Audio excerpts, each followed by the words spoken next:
today. From M&T Bank.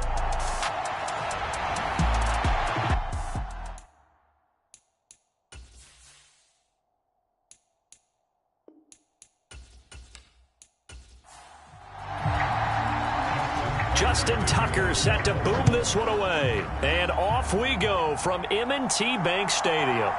From a yard or two deep, here comes a return. And the tackle going to be made right there at the 25-yard line.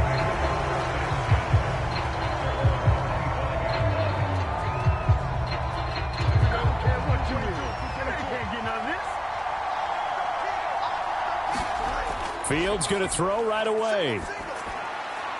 Got his man, it's Warren. He'll be dropped after a gain of about 6 across the 30 to the 31.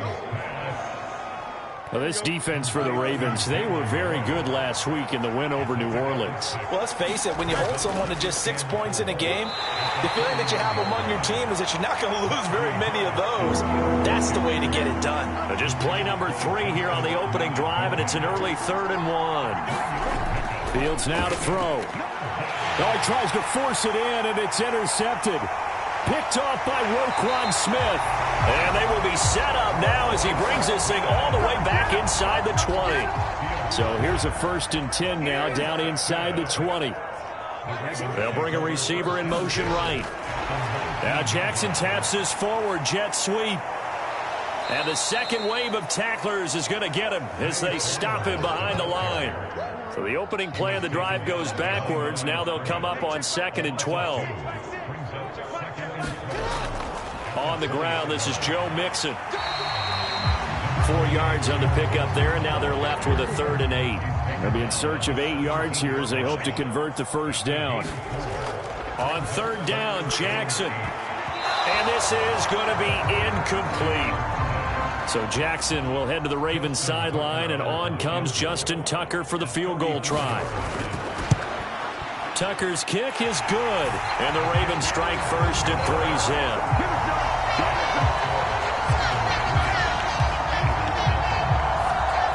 So the interception set him up with terrific field position, but 3 points, the end result. Yeah, we can make this one pretty simple, partner. You always want to end drives with points, but that's one that you're going to look back on and probably say, we should have done better there. The Pittsburgh offense at the line to start their next drive.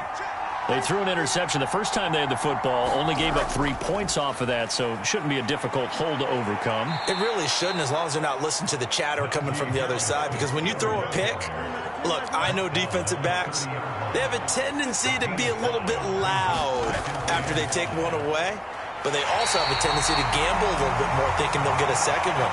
Maybe they can take advantage of that with some double moves. 3rd and 5. Here's Fields. Finds Pickens out right. And this will not be enough. On 3rd and 5, he only gets 3. On 4th down, out is the punter, Cameron Johnston, to boot it away. He was only asked to punt once in the victory last week as he sends this one away. 39-yard punt, 6 yards on the return. And the Ravens, they'll take over. The Ravens heading out on offense as we look at the playoff picture in the AFC. Well, the current playoff picture, and you can see they are one of those 3 wildcard teams, at least for the moment, but they have not clinched that spot, Charles. And look, their message has been clear. We're keeping our foot on the gas to the very end. And how about the theater and the drama that's involved, partner? The best part, we've got a front row seat to it all. And I think this is obviously the ultimate goal when they added a 7th seed to the playoffs back in 2020. More drama, more teams in it late in the season, and more important on games like this. The numbers for Mixon last week, 14 carries, 68 yards. It's a pretty mediocre week for him on the ground. Certainly a boon to his offense if he can get a little more output on his touches this week. He should get some more early carries as his team tries to get him into a rhythm. He'll wind up losing 3, and now it's 3rd down. I think Cameron Hayward's ability to take on blocks, hold the point of attack, and get upfield serves him very, very well. What a nice play there. Yeah, he can take on blocks because he's built like a block.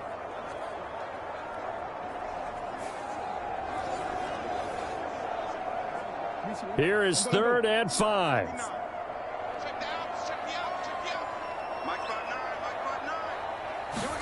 Here's Jackson. That one out wide and intercepted. Picked off by Joey Porter Jr. So a first interception thrown for him there, and that really not the best decision either. Not at all, and that's something he did not do in their victory last week. No interceptions in that game, but this defense, they're able to take advantage of an early mistake. Now let's see if they're going to turn it into points. And Pittsburgh getting set to take the field. And down by a field goal, they'll take over with excellent field position following the interception. On 1st and 10, here's Fields. He'll get just a yard on the scramble. It's 2nd down.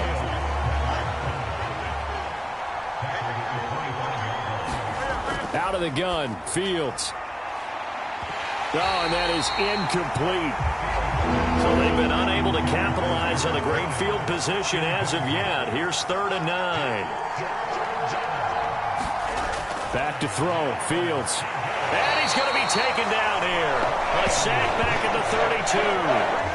Myles Garrett, what a season he continues to have. His 15th sack of the campaign.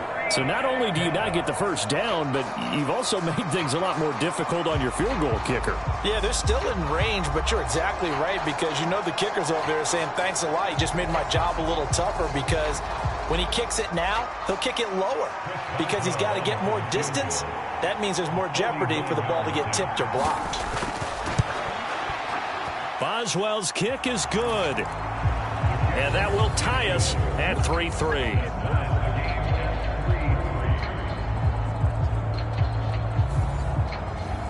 So he's been automatic to this point of the season, and he connects on the field goal there. And what a luxury it is to have a kicker you can depend upon, partner, because he hasn't missed all year long. Converts on that one as well. And kudos to you. You didn't jinx him. And he'll go down as this drive will start at the 25-yard line. Jackson and the Ravens come up now 1st and 10 at their own 15. He'll hand it off here. This is Mixon. And he'll manage to pick up about 4. It's 2nd down.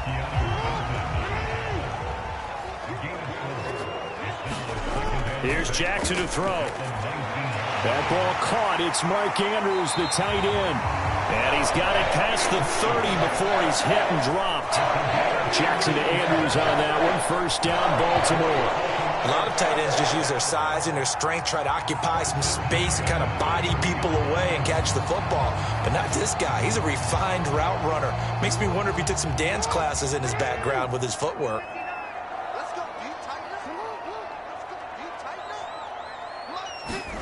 They'll throw on 1st down with Jackson. A short one there, caught by Likely. Short completion, just 4 yards, and that will bring up 2nd down. These two teams all tied after 1. 2nd quarter now from Baltimore. It's the Ravens in possession.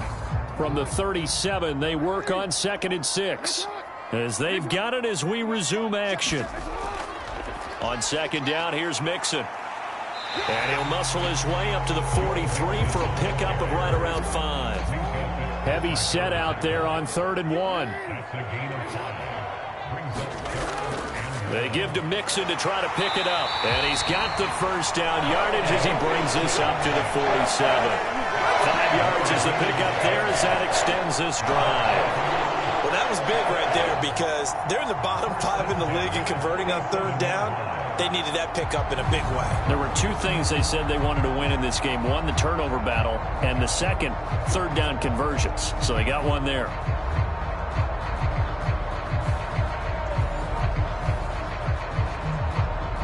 This offense finding its legs now. Here's another 1st and 10. Flowers going to go in motion right. And he'll get it here on the touch pass. And he'll get this one across midfield and down into Steeler territory. From the 48-yard line, here's 2nd and 6.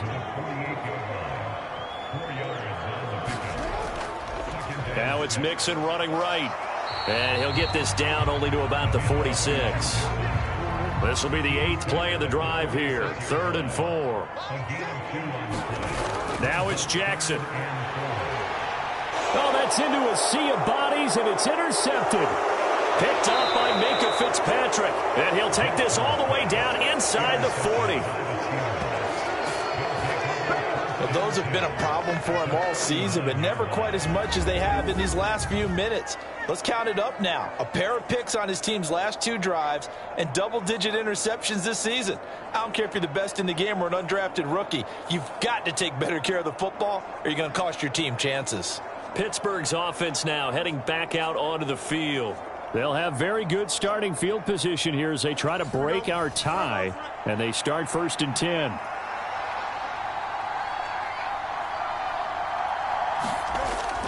Now a 1st down carry for Harris. And trying to push forward, but he is going to be stuffed up in the backfield. Officially, it's a 1-yard loss. That's going to bring up 2nd and 11. With his size, he's a tough man to bring down, but they do a nice job there stopping his progress and not allowing him to get back to the line of scrimmage.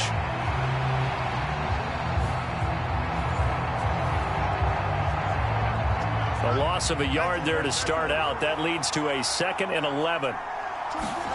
From the gun, here's Fields. He finds his man, complete. It's Warren. And he works it to the 30-yard line here, right at the 30. They'll wind up getting 10 back as that sets them up for 3rd down. And just in general, Charles, on a play like that, how tough is it for the defense to account for a running back essentially being a receiver downfield? It's very difficult, especially if the running back has skills like a receiver, and you're aware of that before the game even begins. So throughout your practice sessions, you're going to want to be aware of him. Where is he lining up? What can he do? What kind of damage can he do to us downfield? And who can match up with him without weakening our overall defense? You're exactly right. It's a tough task to match up to him. Another nice play there. They've gotten down into the red zone in no time at all. That's what this offense can do when they get on a roll. And now they're set up with a 1st and 10. A first opportunity for the Steelers in the red zone. 1st and 10 right at the 20. Here's Fields. Throwing middle, and it's complete. And this will be a gain of 6 when it's all said and done. Down to the 15 from the 21. And there wasn't much room for the big tight end to do much after the catch. But at least he was able to pick up a solid gain to help his offense continue to move in the right direction. On 2nd down, this is Harris. And he's going to take it in for a Steeler touchdown.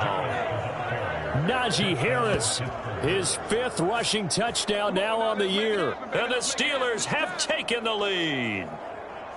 That almost looked too easy, and I think thanks goes to the offensive line for making it look easy. Yeah, I agree with you totally on that one. I'm not sure how much everyone understands the preparations that go into a game for an offensive line, because there's a reason that running backs and quarterbacks give them big gifts at the end of a season after a big year. The consistency and the continuity it takes to know each other and execute their blocks is pretty impressive. Extra point put through by Boswell. And the lead is now 10-3. The drive summary that time, 5 plays. And it was Najee Harris who finished it off with a touchdown run.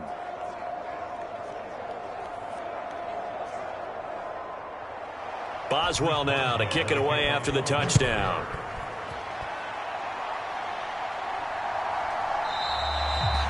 And he'll wisely just take a knee here, and this ball will come out to the 30-yard line. And Baltimore's offense set for this next possession. And this late season game, of course, not lacking for drama when you talk about the AFC playoff picture. Yeah, in a sense, it's the haves versus the have-nots, because this group on offense, they'd be a wild card if the postseason started today, but they know the guys on the other side of the ball are still in that dreaded in-the-hunt category, and they're hungry for a win today.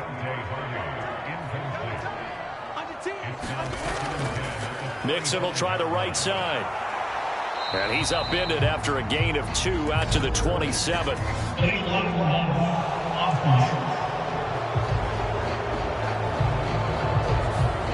The offense knew it. They were already starting to walk back as that one is accepted. After the penalty, it's Mixon.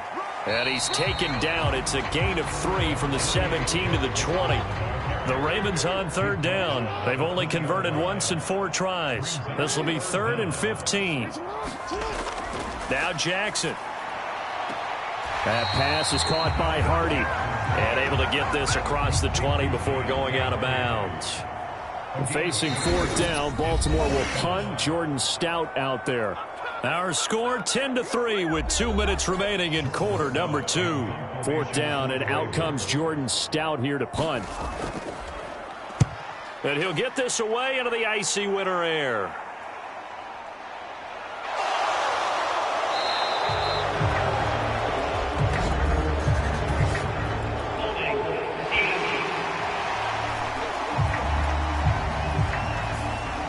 So the special teams penalty cost some yardage there as they come out on 1st and 10. A shotgun snap, Fields. And he will find his man on the end route, complete. This will be stopped about 2 yards shy of the marker. 8-yard gain, 2nd and 2. 2 yards to go, 2nd down. Now Fields. Forced out to his left. All that gets him is just a yard, and now it's 3rd down. Creeping up on a minute to play in this first half. Fields on 3rd down. Work in the middle of the field, and he's got a man complete. And he'll be taken down, but not before he gets into enemy territory. Now the Steelers use the first of their 3 timeouts, as the stoppage will come with a little under a minute to go in this first half. On 1st down, Fields. He finds his man, complete. That's Warren. The Steelers signal for the 2nd of their timeouts as the clock shows 50 seconds to play here in half number 1. Now 2nd and 5. Fields. Firing quickly here, and that's complete. And he's going to be taken down with the 1st down at the Ravens 35. Throwing again is Fields. And he can't find anywhere to go with it, and he goes down. A loss of 3 on a sack made by multiple defenders. I think a lot of time when we see a sack, you say, well, you blame it on the offensive line, the quarterback, but here, maybe you just tip your hat to the defender. What a play. Yeah, and I think sometimes they just get a sense of the play before the ball's even snapped. Kind of like a sprinter anticipating the gun in a race. They're off, and guess what? The quarterback's down. And with just 1 second remaining in the first half, they'll call the timeout. So with 1 second left in the half, on is the field goal unit. He made his first, this from 47 yards out. Boswell's kick is good, and that will do it for this first half. So we reach halftime here in a 10-point game, as we'll get you down the coast to Orlando for Jonathan Coachman at our EA Sports Halftime Report. Coach. Okay, Brandon, time for a sprint to the finish, as it's time to get you caught up with what's happening around the NFL here in a pivotal Week 15.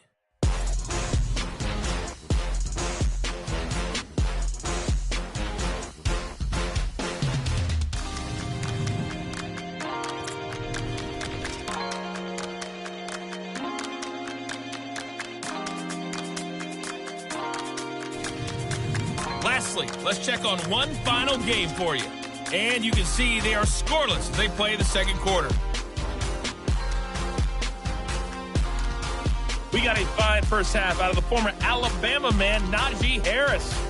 He wound up finding the end zone on a touchdown run to help give his guys the advantage here at the break.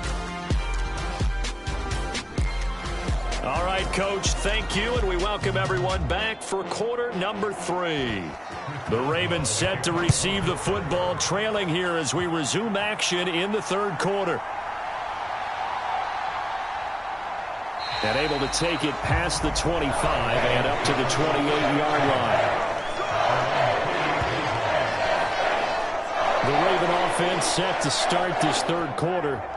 By no means certainly are they out of this contest. 2-score game start of the third quarter, but you feel like if they don't get points and then they give up points, then it can become a slippery slope. This feels like an important possession. Yeah, and that slope becomes even more slick if you come away empty-handed on this drive, because then you give them a chance to extend their lead. You need some kind of points here, even if it's just a field goal. It's what I call one of those calming drives, try and slow things down a little bit. That's a ball he needs to let go of there. Wasn't the most time in the world to work through his progression, but NFL quarterbacks, they've got to sense the pressure. They've got that internal clock, and the ball has to be gone. And if you're not going to escape and run for it, you have to let it go before the pressure gets to you and puts you on the ground. And they need to work to at least get some of this yardage back after the sack. 2nd and 19. A handoff running left, Mixon. Down he goes at the 23, a pickup of 4. This offense in desperate need of a conversion as they come up on 3rd down. From the gun, it's Jackson. A short throw caught by Andrews. So he stopped for no gain. And that's going to bring up a 4th down. Excuse my snarkiness here, but isn't the idea of completing a pass supposed to mean you get downfield and gain yards? Especially on 3rd down. Yeah, that one. How about the defense? Figured that one out in a big way. Yeah, they completed it all right and lost yardage. The Ravens send their punter out now as the drive goes backwards, so he's on to punt it away.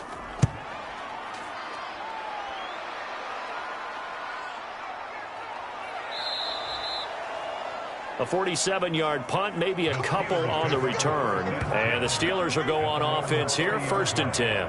Now we take a glance at the offense as they work their way back out for their first possession of the 2nd half.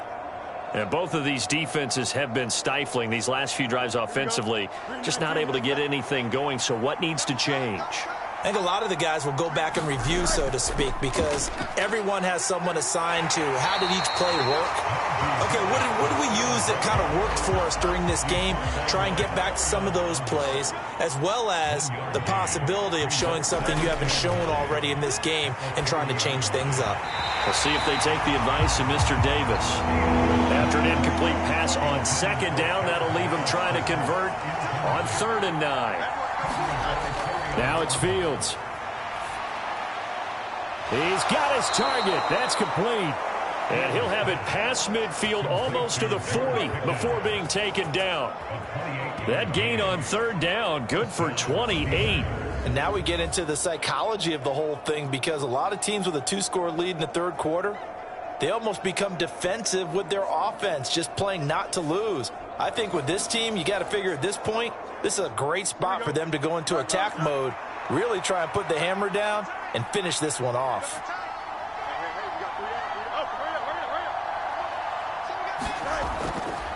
They'll try the right side with Harris.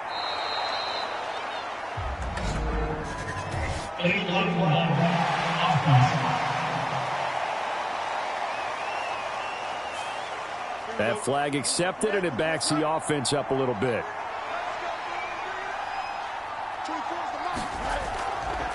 Harris running straight ahead. And he's going to get this one down near the 45-yard line. 2 yards on the pickup. It'll be 2nd down. Well, these two teams met in Pittsburgh earlier in the year, with the Steelers prevailing in that one. So a win here in Baltimore would give them the season sweep. He finds his man, complete. It's Warren. And he is out of bounds inside the 35. When you run a screen pass really well, you got to like the look of it, because so many parts come together to make it work well. The offensive linemen, where they're faking people out, the back slipping out there, catching the football, then all of them going together as one unit downfield. A really nice pickup.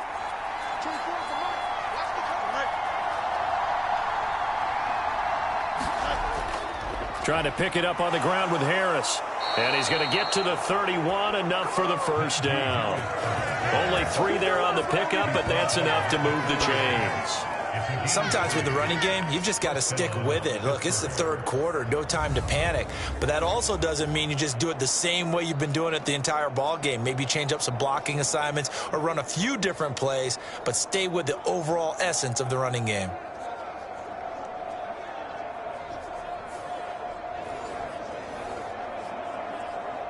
Line of scrimmage, the 31 now on 1st and 10.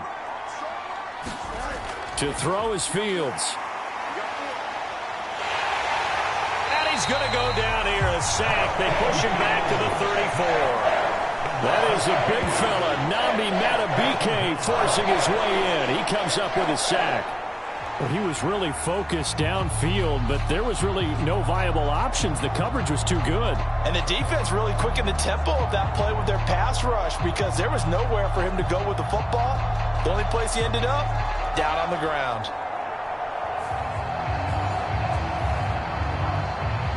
So 2nd and long, and got to be careful not to fall out of field goal range.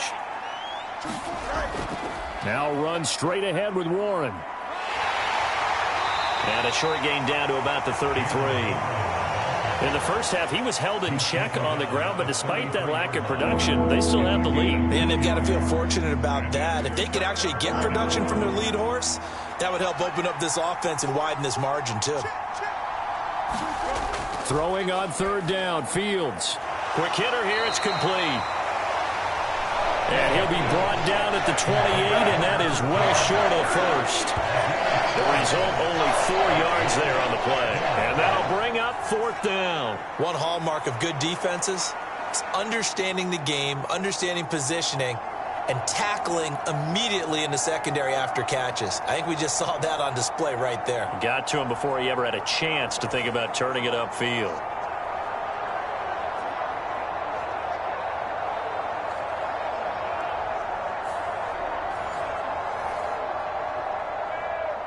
Now Chris Boswell for the Steelers field goal try. Spotted at the left hash, this from 45. Boswell's kick is good. And the lead stretches. 16-3 now.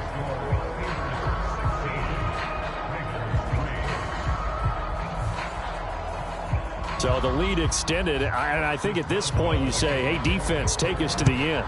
Well, if I got some good music to put to that, I could have a good country hit. I like the way you expressed yourself there. I think the offense has done enough so far. But like you say, if your defense is only giving up 3 points, it makes it a lot easier to settle for field goals on this side of the ball. Jackson and the Ravens come up now 1st and 10 at their own 13. Back to throw. Throw caught by Flowers.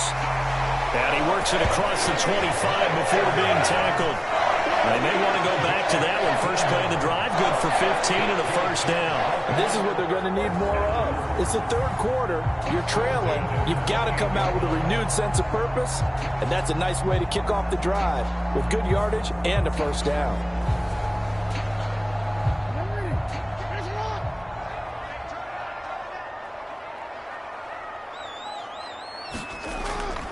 Mixon with a 1st down carry. Good footwork at the 30. And he slips up past the 45 before being tackled. 18 more yards there and another 1st down. With that run, double check my math. Yes, he has hit 8,000 career rushing yards. And that's fantastic. That means he's now approaching the top 50 all-time rushers in NFL history. That means he just sped past Terrell Davis, who's in the Hall of Fame. And now he's just got to go ahead and be strong and run hard because he's chasing down Larry Zonka. Back to Mixon on 1st down. And forget about finding a lane. He barely had time to look up before he was planted in the backfield. So a step in the wrong direction. Now they'll look to make amends on 2nd and 14. Throwing is Jackson. The throw here right sideline falls incomplete. And this should be the final play before the quarter ends. Now on 3rd and long, they'll look to throw. It's hauled in by Hardy. He's going to be out of bounds on what's going to wind up being the final play of quarter number 3.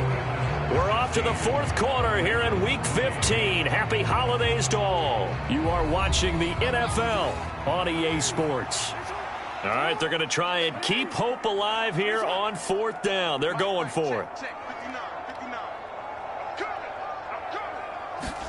Here we go. It's Jackson on 4th down. Oh, for the 3rd time, Jackson going to be intercepted. Picked up by Minka Fitzpatrick. And to the 40-yard line, that's where the return stops. Well, that's 3 picks he's now thrown in this game. And I know this, the holiday season, because here we are in December. Season of giving. Right, it is the season of giving. Maybe for his own sake after the game, he may have to announce that he's donating certain amounts to charity for each interception that he threw. And now out come the Steelers. They have to like the position that they are in. Fourth quarter, 2-score lead, and now the ball back after the INT. A handoff for Warren. And he gets this to the 35. Good for a gain of 5. Ball on the 35. Here comes 2nd and 5. On the give, it's Warren. And this defense not ready for that one as he'll take this down inside the 25. A Steeler first down on the pickup of 11 yards. Well, it is our business to analyze what we saw out there. And on that play, I saw a defense staying in base, not taking a chance, not blitzing in a situation when they absolutely need the football back. That's either a case of overthinking it or not thinking it through. If you do blitz, do you have to be careful about where you're coming from, or are you just coming from all angles? You have to be careful about where you're coming from, obviously. But at this stage, you have to take a few chances as well. This is Harris on the draw. Trying to keep those big legs churning, but he's going to go down in the backfield. They'll lose a yard there, and it's 2nd and 11. When a draw works, it can be a thing of beauty. But when it doesn't, oh, it can be ugly. And in this case, loss of yardage ugly.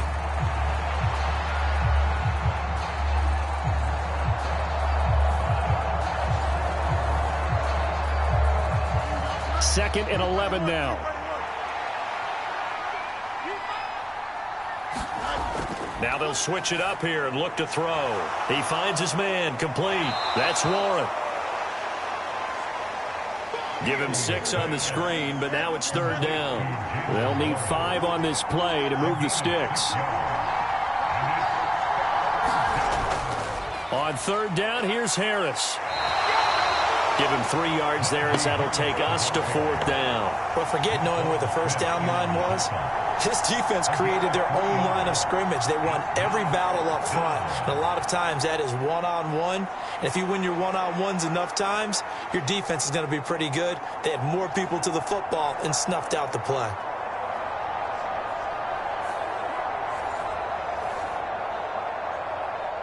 Now Chris Boswell for the Steelers field goal try. From the right hash, this from 33. Boswell's kick is good, and that will extend their lead even further.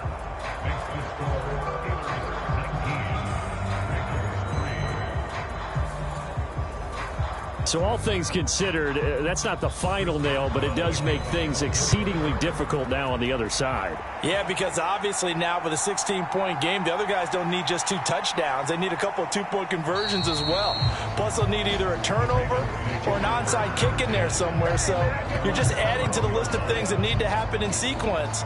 And it's going to be a pretty tall order this late in the game. Baltimore about ready to go on offense.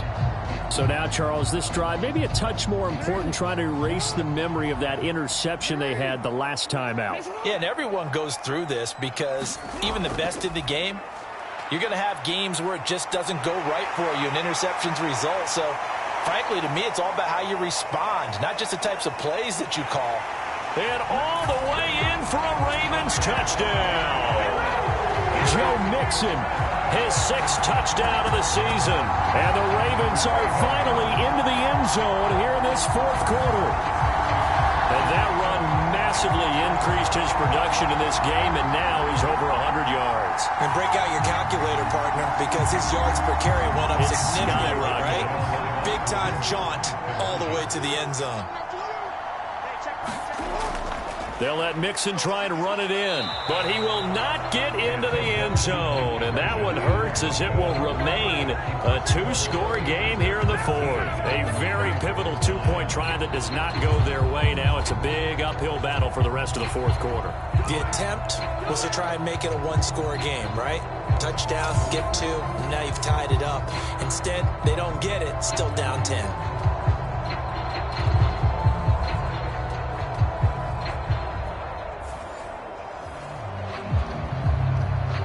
2 scores down, 3 timeouts left. Still a chance if they can somehow get this one back. And this doesn't work. The Steelers recover it. The risk reward of the onside kick. When you don't get it, the risk comes out to play, and here they gave up great field position. And that's the key to everything, because you're trying your best to press advantages when you have them, and field position leads you to that type of play calling, and whether you want to blitz or whether you want to throw the ball deep, those types of things. Now that they've given up that type of field position, the advantage is switched to their opponent.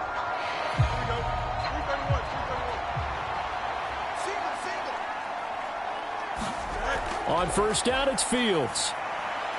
They'll get this complete to Calvin Austin. And they'll wind up getting this one all the way down inside the 20. 25 yards there on the catch and run. Partner, I like that they're staying aggressive on offense, because to me, this drive is what is known as a put-away drive. You score here, that might put this one to bed. I like the fact that they're playing with confidence and not playing with fear.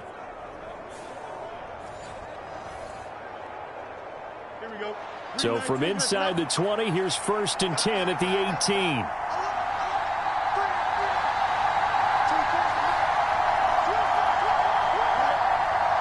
They'll bring a tight end in motion left. They hand this off to Harris, and he tries to power forward, but he will not get back to the line of scrimmage. Officially, it's a 1-yard loss. That's going to bring up 2nd and 11. Sometimes you just sit back and marvel at what he can do defensively. Speed, strength, quickness, he's the whole package. And that package just wrapped up the runner for a loss.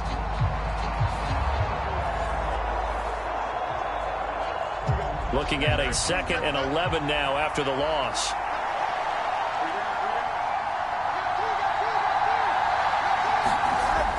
Looking to throw. Fields. That's going to be caught. Touchdown. A 20-yard touchdown. And the Steelers are looking to make it 2 straight as they add on to this 4th quarter lead. An important score there, CD, and now an important extra point, because it would make it a 3-score game. Love the math there, and at this point in the 4th quarter, look, we all need next-gen stats, right? We all use them. But we don't need them here, do we? Because that means it's almost a certain victory. Extra point now by Boswell.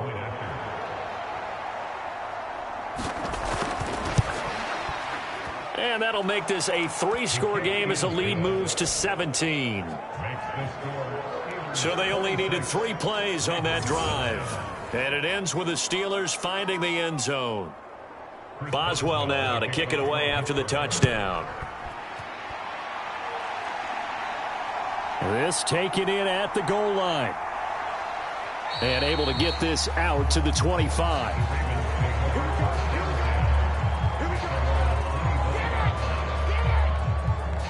And now Baltimore gets set to take the field.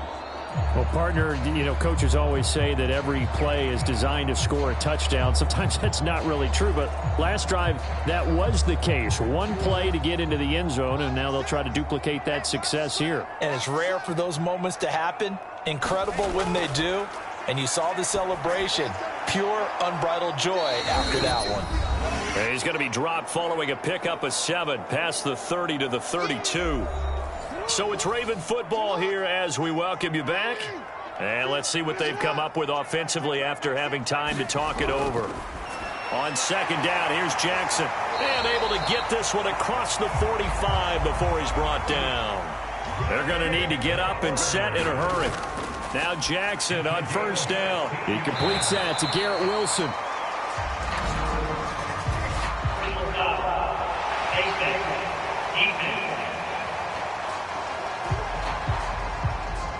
So it was already a gain on the completion, but tack on some more with that penalty. Absolutely. No matter what angle you're making the tackle from, you can't grab the face mask, and that's just putting your defense on its heels just a little bit more. So now factoring in the face mask, here's 1st and 10.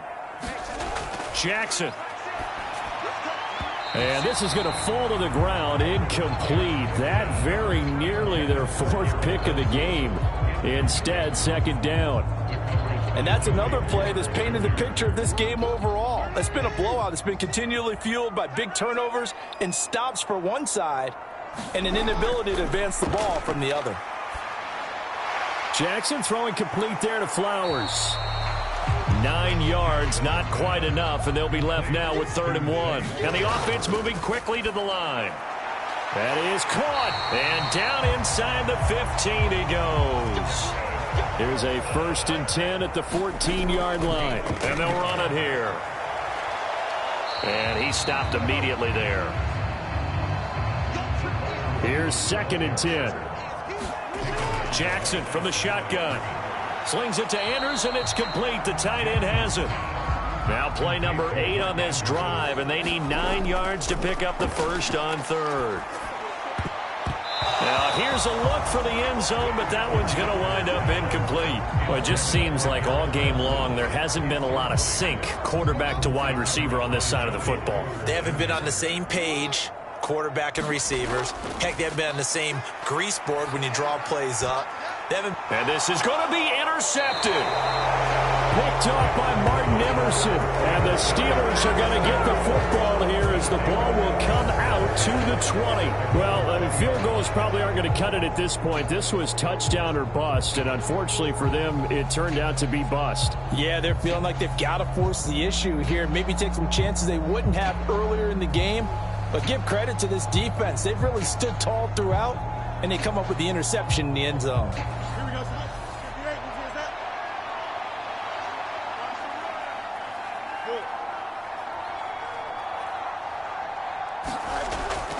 They'll start the drive with Harris. Credited with a 1-yard gain there to make it 2nd and 9. So this one in the win column for the Pittsburgh Steelers. And I think the game balls need to be distributed on the defensive side of the football, and I bet that you would agree. Yeah, if you hold a team under 10 points, that's a job well done. Really well done. So I would say game balls for every starter and every key player who participated in this game. Now, see, I only like one game ball. You're handing out multiple. Although I set you up by saying game balls plural, but I like where we're going with this. Though you say one to represent like the best player of all of that, and I say multiples so that you keep everyone motivated and involved. You're a man of the people. I'm a man of the people. I thought I was the only child. You get a game ball, and you get a game ball. Game balls for everybody. So for Pittsburgh, that's now 5 wins on the campaign as they get the job done here. And they'll get another road date next week as their opponents will be the Tennessee Titans. Meanwhile, for Baltimore, they fall to 8-6 with the loss. And they'll get a chance to redeem themselves at home next week. So that'll do it for us. For my partner, Charles Davis, and all the hard-working men and women on our crew, I'm Brandon Gaudin. You've been watching the NFL right here on EA Sports. From Baltimore, so long, everybody.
Today, from Empower.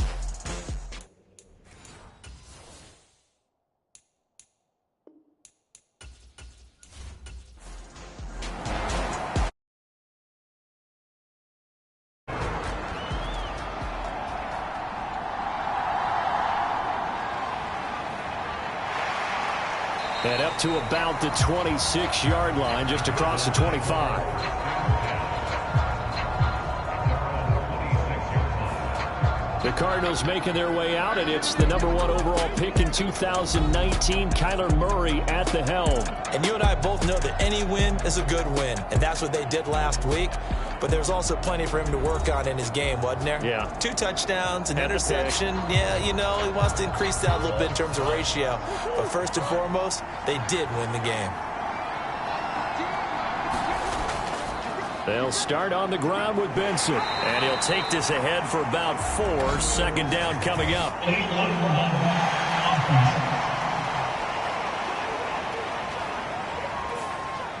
So they accept the penalty, of course, and push the offense backwards a bit. First play from scrimmage. Here's Murray. Able to power through. He'll get 5 out of the scramble. It's second down.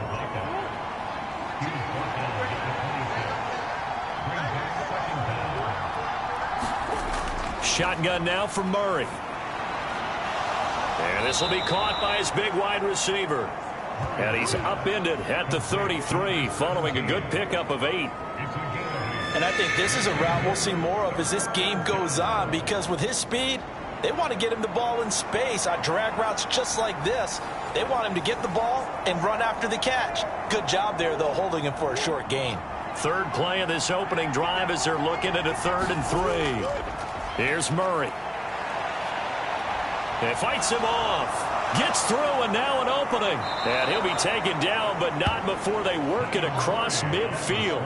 Able to find a lot of empty space there, picking up the first down and a 21-yard gain. He's a talented runner, and that means he's always looking for bigger and bigger gains when he takes off. Certainly found some bonus yards there beyond the first down marker, and this early drive will continue with that extra jolt from his legs. So a 1st and 10 now in Denver territory at the 46. On first down, it's Benson. And a good job of finding the open space to run as he's down close to the 30 here. 15 more there, and they're on a roll. It's another first down. So back-to-back big runs, picking apart this defense on the opening drive. I thought this was a passing league. I thought this was the era we were in where the ball was always in the air, right? They didn't get the memo. And they didn't get the memo, and I know this to be true. Offensive linemen still, to this day, they want to run the football. They want to fire out and hit people across the line of scrimmage, and they're clearing space. Murray now on first down. Oh, this one incomplete. The pressure got to him as he released it. And it's second down.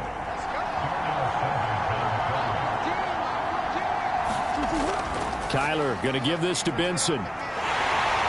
He winds up getting only a couple there, down to the 29. They got to get it to the 21 here on third down.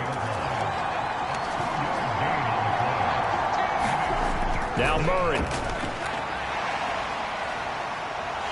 Under pressure, and down he goes.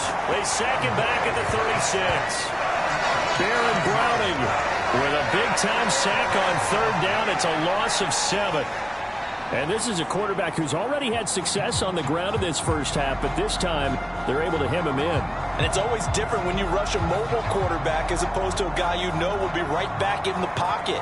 In this case, you got to make sure the inside pressure and the outside pressure match, and maybe even a second wave to make sure if he squirts free, you've got someone to tackle him. And now out is the Cardinal field goal team here. From the left hash, this from 53 yards out. And this is going to wind up left. Well struck, but it's no good, and this will remain a scoreless game.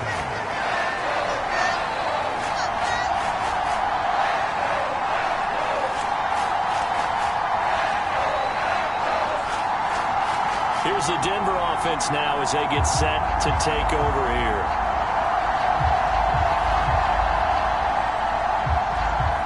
Well, that opening drive looked good for a moment there, but they'll wind up being turned away thanks to the missed field goal. And those especially hurt when you come into a game on the road. You're trying to get things to go your way early, and now you suffer a setback right out of the gate. And that is incomplete. Oh, the coverage a little too good there, and it's second down. To throw, here's Nix. And that'll be incomplete. Took a pretty good shot as he tried to pull that one in. Couldn't hang on, third down. Throwing Nix. And this pass broken up. The contact well timed there, and now fourth down. And just a single punt for him in the loss last week as he sends this one away. And did they keep it in? They did. They kept it in. It's down close to the goal line at the 1-yard line. You rarely call your punter a weapon, but he certainly was there. How about that? Pinning him down at the 1-yard line and helping out the defense in a big way. I'm telling you what, if I'm a defensive coordinator, I might be thinking safety right now.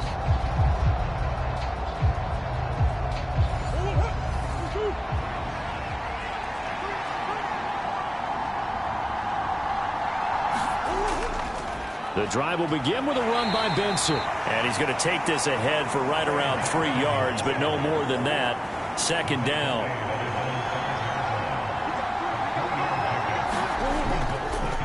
Another run here with Benson. And he will take this up to about the 8-yard line. A nickel set defensively for the Broncos here on third down. Murray going to throw. Open man here is Benson. And this won't be enough. Stopped a yard short after a gain of 3. Fourth down. I think that call was made not so much to try and get the first down, although they would have taken it if they could have gotten it, but to give their punter a little bit of space and try and help out their defense. Yeah, they got the safe completion on third.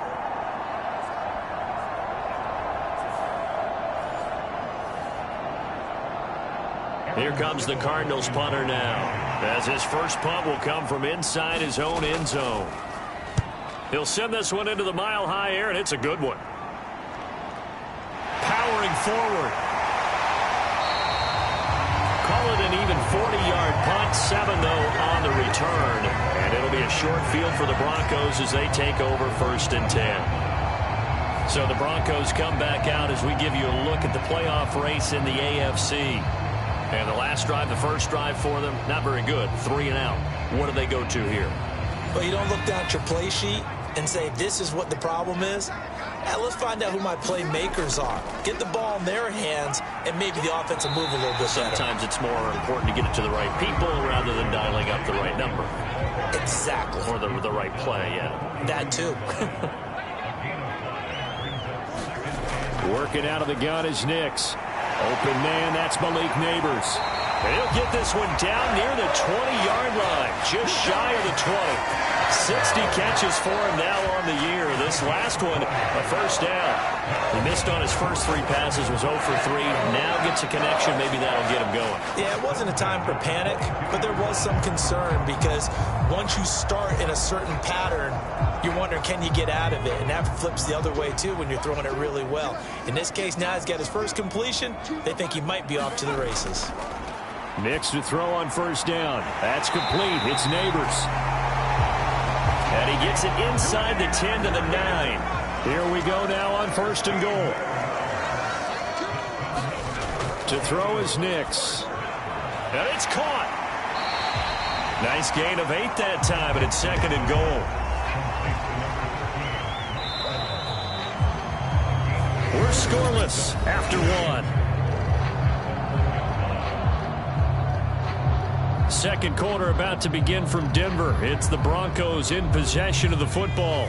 Another shot from the 1 on second and goal. As they've got it as we resume action.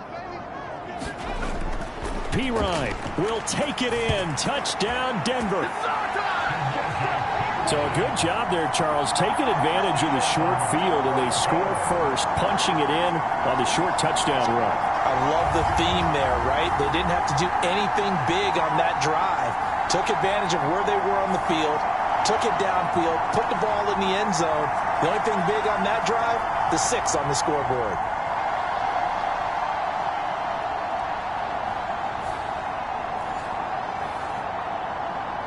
Will Lutz on for the point after.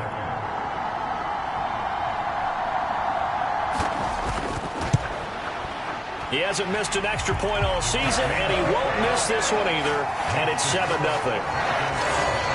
So that drive spanned 5 plays, and it's capped off by a touchdown run from Samaje Perine. After the touchdown, Lutz to kick it off.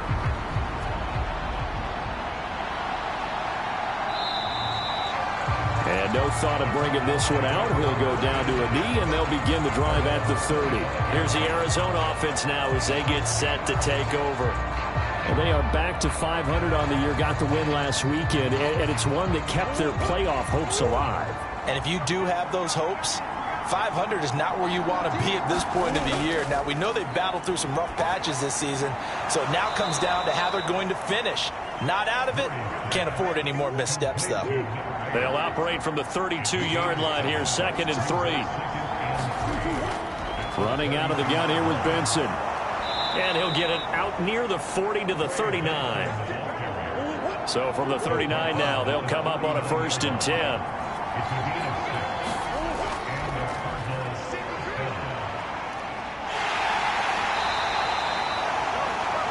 A gain of 4 on the play, and it'll make it 2nd down.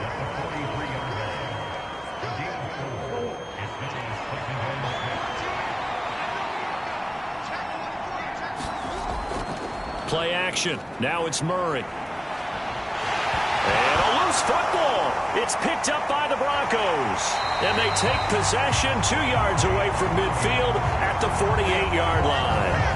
We know he's got the speed to get downfield, Charles, but there's the negative side. A little loose with the football that time. And that's normal, especially when you have his type of talents, because you feel like you're into the open field and maybe you don't feel the people who are around you or closing in. All quarterbacks have to do extra ball security drills with the way the game's played now, because defenses, they attack the football as much as they attack the runner. Now a 1st down carry. It's Williams. And he'll manage to pick up about 4. It's 2nd down.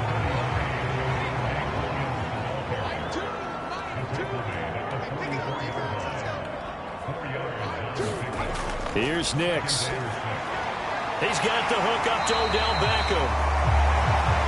His first catch, good for 9 and a 1st down. The Broncos had 8 and 5 to start play. But Charles, they were losers last time out. What do you think they need to do differently here?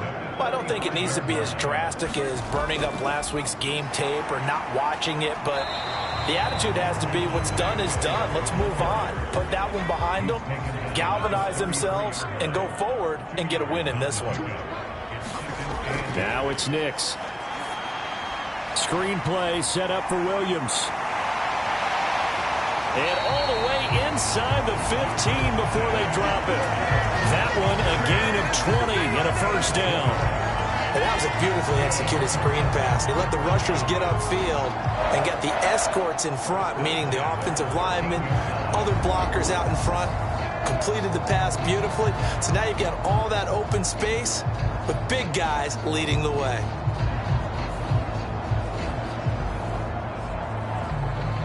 From the 13 now, they work on 1st and 10. Up the middle, it's Williams. And strong running there as he's inside the 10 and down to the 8-yard line. 5 yards on the carry. Good pickup on 1st down. And that's exactly what you want on a 1st down run. Pick up 5 yards, bring up 2nd and 5. The defensive line, though, they've got to figure out a way to out-leverage the guys up front because the offensive line is winning at the point of attack. Williams going to get it again on 2nd down. And he'll take this into the end zone. Now, hold on here. We do have a flag down. So let's see what this is about.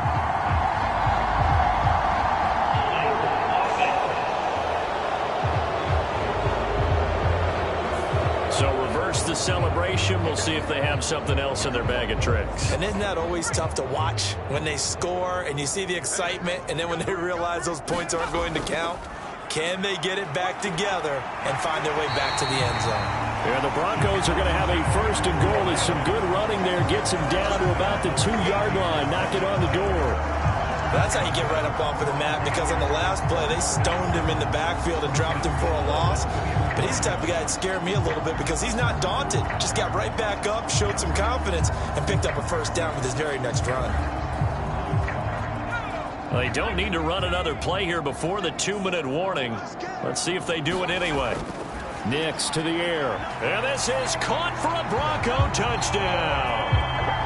Malik Neighbors, his 6th touchdown of the season. And the Broncos have taken a 2-touchdown lead now. And all about timing there on that short slant, Charles. Exactly right. That was timed up so well. The route, the throw, touchdown.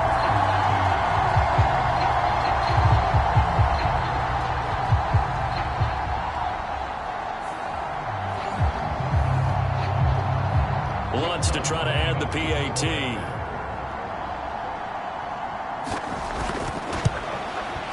And it's good to make it 14-0. So this drive spans 7 plays, and it ends with a Denver touchdown.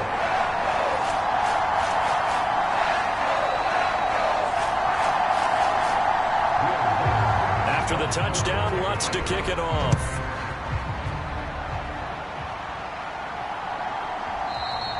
And the returner down to a knee, and this will come out to the 30-yard line. Arizona getting ready to go as they take the field. And they're in a bind early here, down 14-0. Are you worried at this stage or still too early? You're worried. You're just trying not to transmit it to the rest of your team. You want to make sure that they stay positive. But at the same time, you're wondering, how are we going to move the football? What do we have on this play sheet that can work? Get back to basics is usually your answer.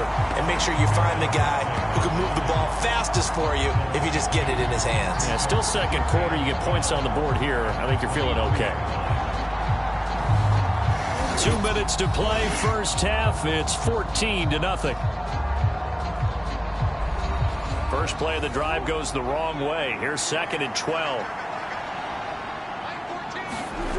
Murray now to throw. And a quick throw here, that's complete. And they'll get 9 there as that sets them up better for 3rd down. To throw, it's Murray. Able to find the open man. That's complete. And he'll be taken down, but he does have first down yardage. Cardinals got to go quickly, hustling to the line. That's complete into the hands of Myers. And he's going to be taken down. Plus, there's a penalty flag in the backfield. They may get 15 more on top of this. So the yellow flag came out, and that leads to a new set of downs for this offense. 1st and 10. Here's Murray as he sets to throw it. Open man is Myers. It'll go as a gain of 4, and that'll bring up 2nd down. One thing you're hoping for when you run drag routes, you're able to hit a receiver in stride, and he can pick up a lot of yardage after the catch. But in this situation, the defense was effective, able to stop him before he could get a good head of steam going. Now Murray again. And an incomplete pass. That'll stop the clock here with just under a minute to play in half number 1. Murray now. And that's going to be incomplete. The contact there enough to jar that ball free. And it brings up 4th down. That sure looked like a nice call by the defense, and they're very cohesive in their coverage. As soon as he cut inside, they broke on the football and met him as the ball got there and forced the incompletion.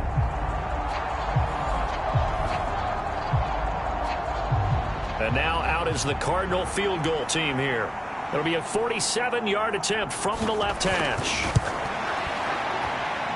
And his kick is good. And they will get themselves on the board here at 14-3.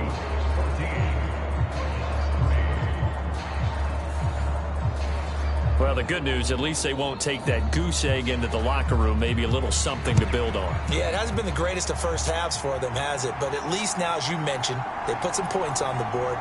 And it's been funny in our experience watching games, sometimes something as little as a field goal can change the fortunes of a team, and they could come out and look real sharp in the second half. The Broncos going to go on offense now late in this first half. And with a 14-3 advantage already, we'll see how much they want to try to push things, if at all.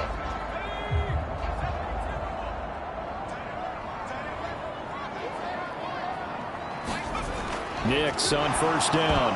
And a dangerous throw there, incomplete. He threw that into coverage. It was nearly intercepted. On second down, it's Nix. It's a short one here, complete to his tight end. And he'll be out of bounds across the 30-yard line. They get 6. That'll leave them with 3rd and 4. Let's not quibble about the gain there on second down. That was a positive play because that was a take-what-you-can-get situation. Got out to the tight end. Now it gives them a much better opportunity to convert on 3rd down. From the gun on 3rd down, it's Nix. Pressure comes, and the Cardinals bring him down. The Cardinals going to use the first of their timeouts as they'll stop it with a little over 30 seconds to go in the first half of play. 4th down, so they send out Trenton Gill.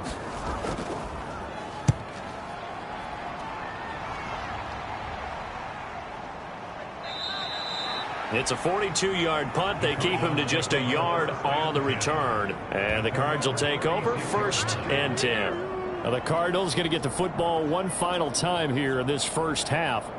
And with great starting field position and a couple of timeouts at their disposal, they'll certainly have the green light here. On 1st and 10, here's Murray. Throwing quickly there, but it's incomplete. That certainly appeared to be a play call where they were just trying to make second down, 2nd and short. I think they thought the coverage was off a little bit more than it was. Nice job there pressing up on it and forcing the incompletion. 2nd down, Murray sets to throw. He's got his target. It's the tight end, Tyler Higbee. Now the Cards going to call another timeout, their 2nd, as they stop it with 16 seconds to go in half number 1. Out of the gun, here's Murray. And that will be incomplete with a clock down now to 13 seconds. It's going to be another frustrating end to a drive here. This offense, they've not been able to get anything going in this first half. And now it's going to be time to gather on the sidelines and try and figure out what's going wrong. Who has an idea? Who has a plan? Time to implement it. 44 on his first punt, and this is a good kick as well. It's a 40-yard punt, 6 yards on the return, and there'll be time for maybe one final play before halftime.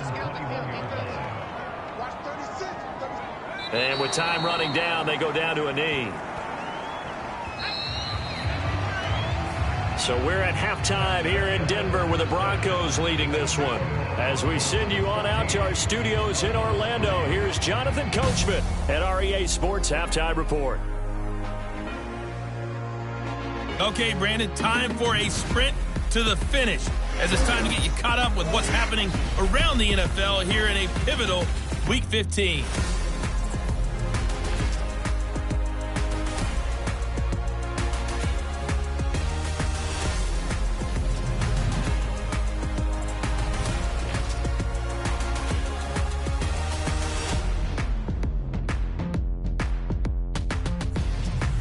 Lastly, let's check on one final game for you. And you can see they are scoreless as they play the second quarter. The Broncos got a strong first half from their signal caller, Bo Nix. He's got a touchdown pass on the ledger as his guys were able to build a double-digit lead.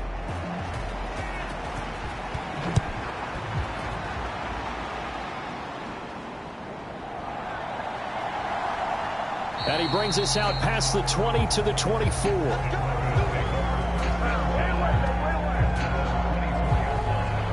Well, the Broncos offense set to begin this third quarter.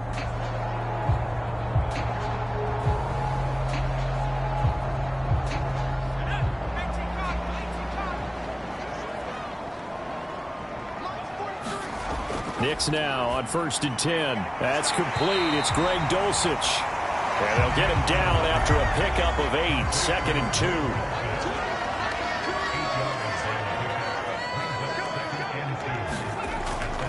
Now we give up the middle to Williams. And he'll be brought down shy of the 40 at the 38-yard line.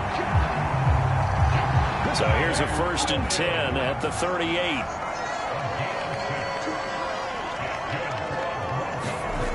Back to throw.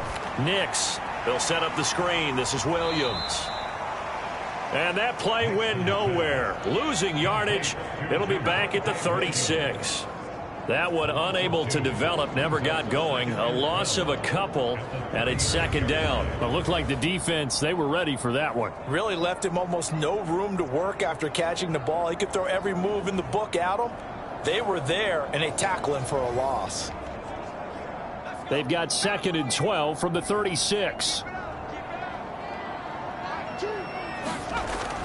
Looking to throw. Knicks caught left side. It's Beckham. Calling a gain of 3 on the play. And that's going to set up a tough 3rd and 9.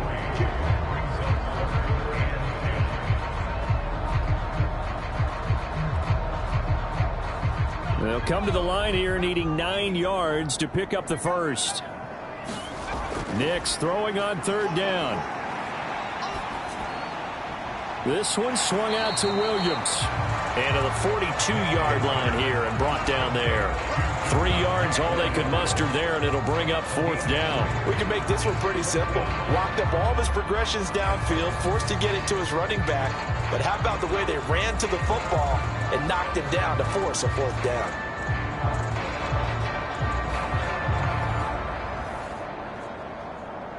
The Broncos send out their punter now as he's on to kick it away. Averaging 50 yards a boot so far as this one's away. Oh, and what a play on special teams here. This is going to be down inside the 5 all the way down at the 2-yard line. And he's got to be fired up about that effort. I don't think he could have walked down and placed it any better than where he ended up putting the football. That was excellent. The Cardinals offense now ready to get their first opportunity here in the 2nd half. And, Charles, they're certainly still right in this game, but they need that offense to wake up and in a hurry. Yeah, I like the way you put it. They certainly did seem to sleepwalk a bit in the first half. Now that their defense has done its job, it's their turn now to go out and try and get some points.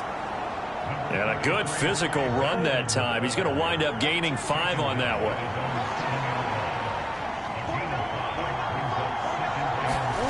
On 2nd down, here's Murray. Firing quickly here, and that's complete. 7 yards there and a 1st down.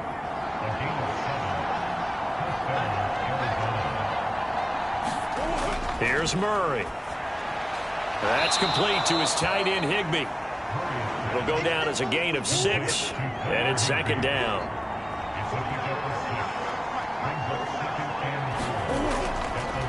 Murray now running right on the option.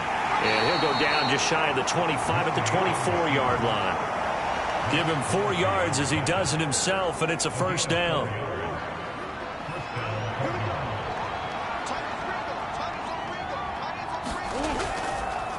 Again, Murray will keep it.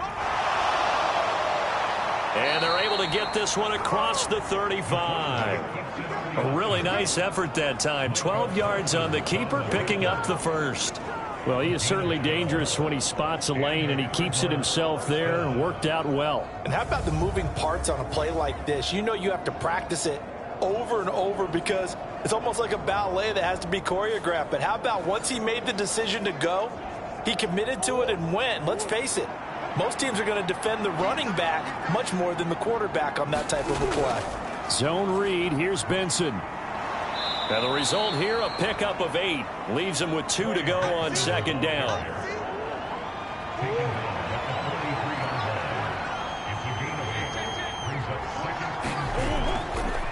They'll go again with Benson. And he'll only get a yard to bring up 3rd and 1. So they just need 1 yard here to pick up the 1st down. They'll try to run for it with Benson. And good vision there as he's across midfield and down to the 45-yard line. 54 yards on the ground for him now on 9 carries. I think they like this drive a little bit better there, partner. Running game helping out, picking up some of the slack. Because remember the last drive, they went 3 and out.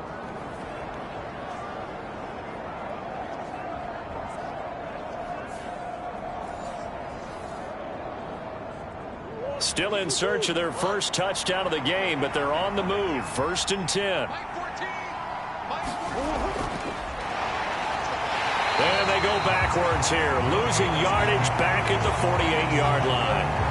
A loss of a full 3 yards, and now it's 2nd down. Well, they were going draw play there. The defense wasn't fooled. They sniffed it out. I think they're going to have to go back and take a few more acting classes because that's what a lot of that is. You've got to influence them to think that it's going to be a pass play and have them drop out and maybe the defensive front coming forward and find yourself some space. In this case, no one was fooled and ended up spilling that play pretty well. And he is going to lose yardage here. Just a loss of a yard there, but it's not going to help. Now they face a 3rd and 14.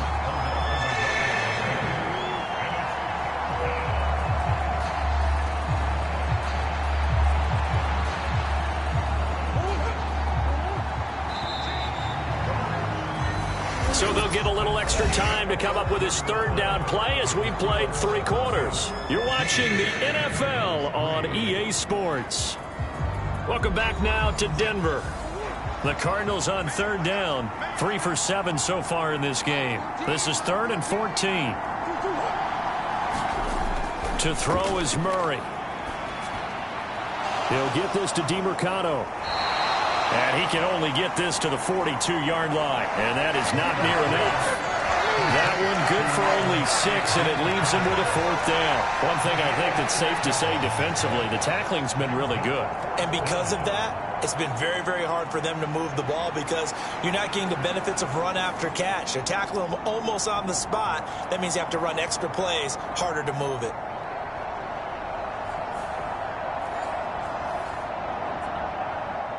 And they're indeed going to go for it here on 4th down.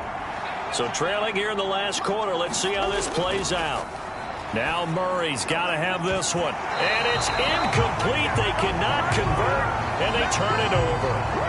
The Cardinals unable to convert there on 4th down. And this long drive is going to wind up yielding nothing.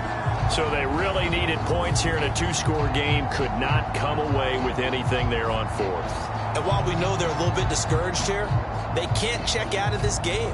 You and I have called a good number of games over the course of our career where we've seen these types of situations.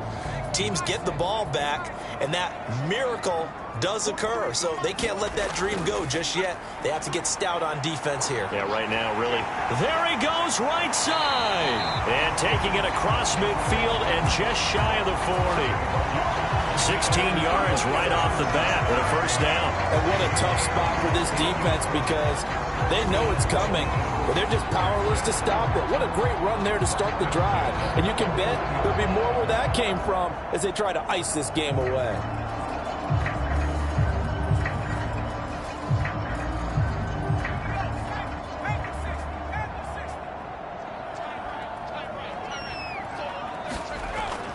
They stick to the ground game on 1st down. It's Williams. And a very determined run there as he'll take this all the way down to the 27. Good effort. Another nice gain. That's now 30 yards between those last 2 plays. And I'm guessing you'd say this is kind of the key here. Grind out some yardage, work on that clock, see if you can continue to tick it down. Definitely, you want to bleed things out at this point, right? Continue to possess the football, gain some yardage, and put the onus on the defense. Do they have to use timeouts? What are they going to do to stop you? You're taking charge. Back-to-back good plays have them on the move on 1st down. Operating from the gun. Nix. Short throw caught by Dulcich. From the 25, here's a 2nd and 7.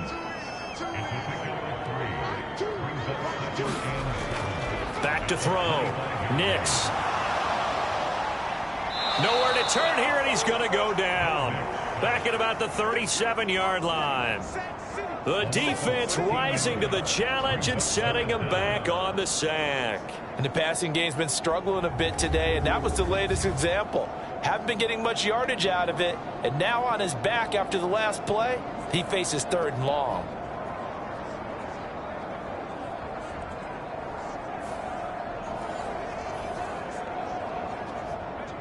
Third and 20.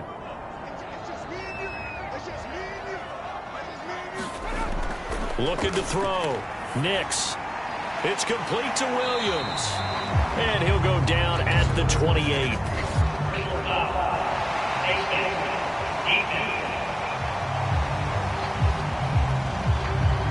They're down here in the 4th, and that personal foul penalty is not going to help. No, in these types of situations, players will tell you that's extra intensity. From where we sit, it's actually frustration, not a good play. So a big penalty there on the face mask leads to 1st and 10. They'll hand it off now. Williams. This will be stopped about 2 yards shy of the marker. 8-yard gain, 2nd and 2.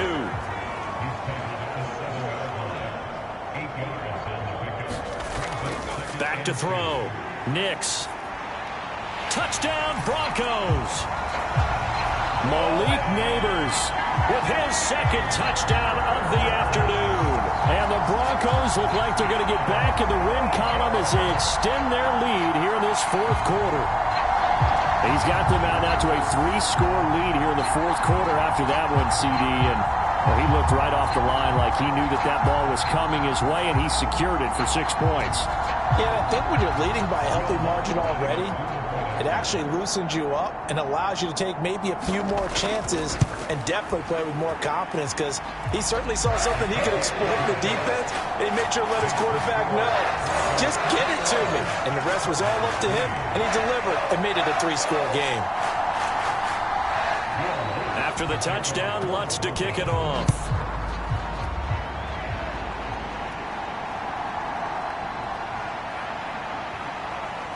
And he'll be stopped up at the 25.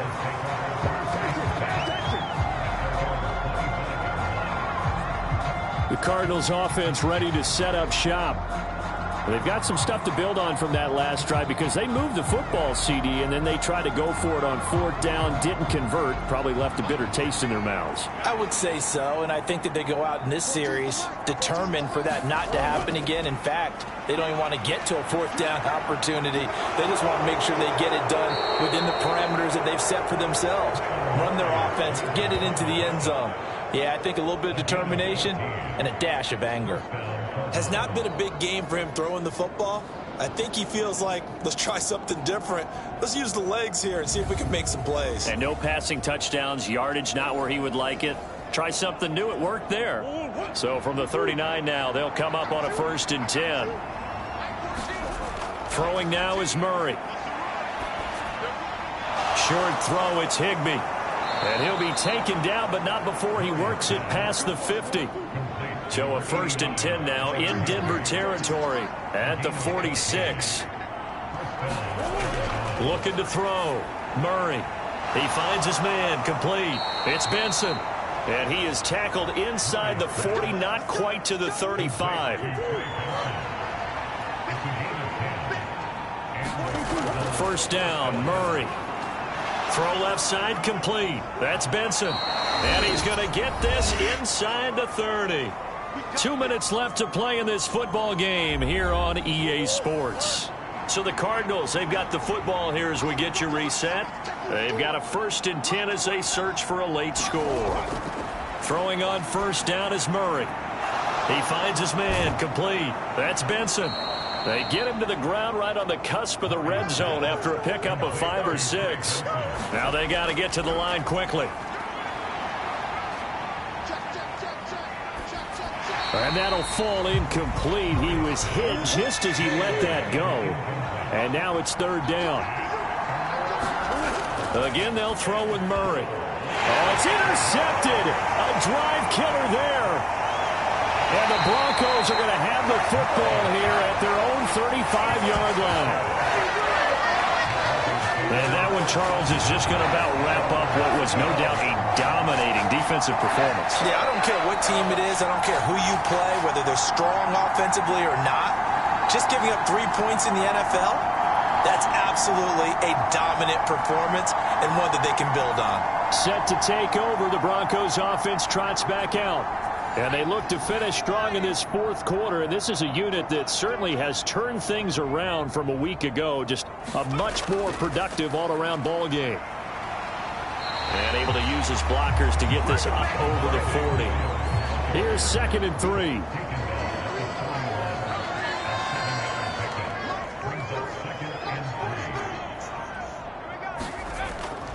Again, it's Williams. They got 2 of the 3 they needed there. Leaves them with 3rd and just a yard. 3rd down and 1.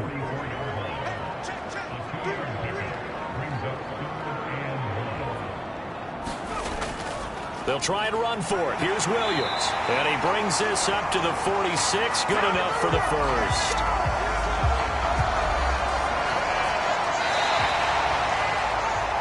So this one will wind up a Denver victory. And it was their defense that really made the statement after the break. They pitched the second half shutout. Yeah, think about the team that just got vanquished. They did score in the second quarter. Do you think they thought at all that that would be their last points of the game? No, but what a second half. The adjustment, whatever they did in the locker room, it certainly worked. It certainly did, and you're exactly right. Whether it was an adjustment, whether it was just more focus on what they planned to do going in, whether they just played better, whatever it was, it all came together in the second half, and no points were allowed. That's a great way to close them out. So for Denver, the final 3 weeks are going to tell the story for them as they move to 9-5 with the win. And they will hit the road next week. Meanwhile, for Arizona, they dropped their 7th game on the year. And they'll get a chance to redeem themselves at home next week. So that'll do it for us. For Charles Davis and all our crew, I'm Brandon Gaudin. You've been watching the NFL on EA Sports. The Broncos are winners as we say so long from Denver.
Yes, them a look good in my tight little dress.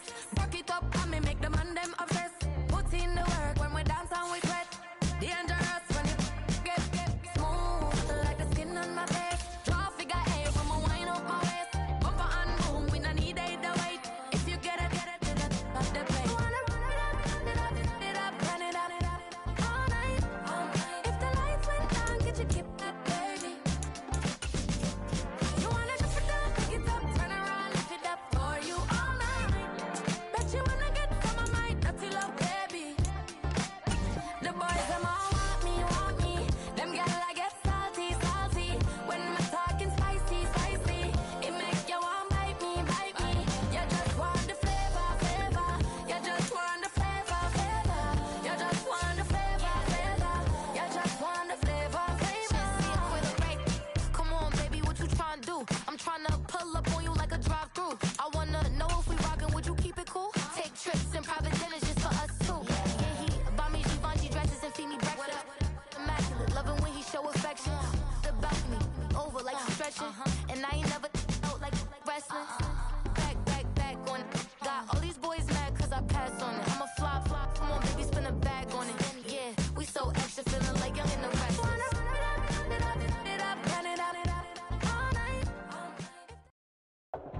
Tonight, from Lumen Field in Seattle, it's Thursday Night Football on EA Sports.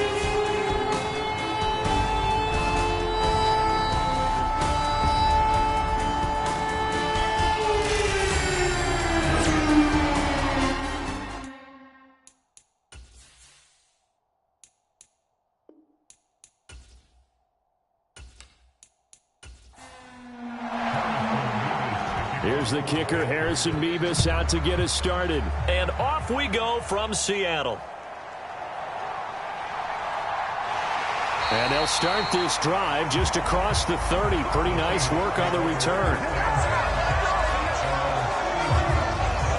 So out come the Seahawks now for their first possession. And they will be led out by their second-year quarterback. That was a solid performance last week, wasn't it? 2 touchdowns, no interceptions, ran the team well, won the ball game. Bottom line, may not have been earth-shattering, but it didn't need to be. Line of scrimmage, the 31 now on 1st and 10.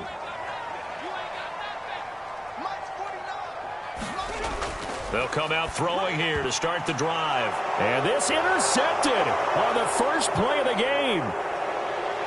And he will bring this one back. It's a pick 6 for a Panther touchdown. So a big defensive play there on the opening drive, no less, as they make the interception and bring it back for the score. And I think that's a signal for how this defense wants to play. They want to be disruptive, and you know they're going to take some chances. Well, sometimes it can burn you, but right there, it paid off.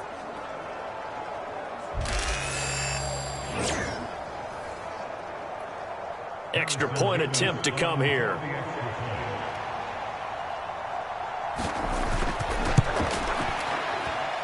He hasn't missed an extra point all season, and he won't miss this one either, and it's 7-0. A heck of a play there defensively, getting the interception, navigating his way into the end zone for the touchdown.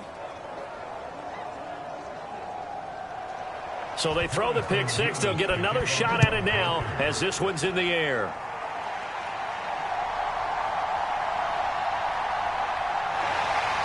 And he'll take it up past the 25 to the 26-yard line.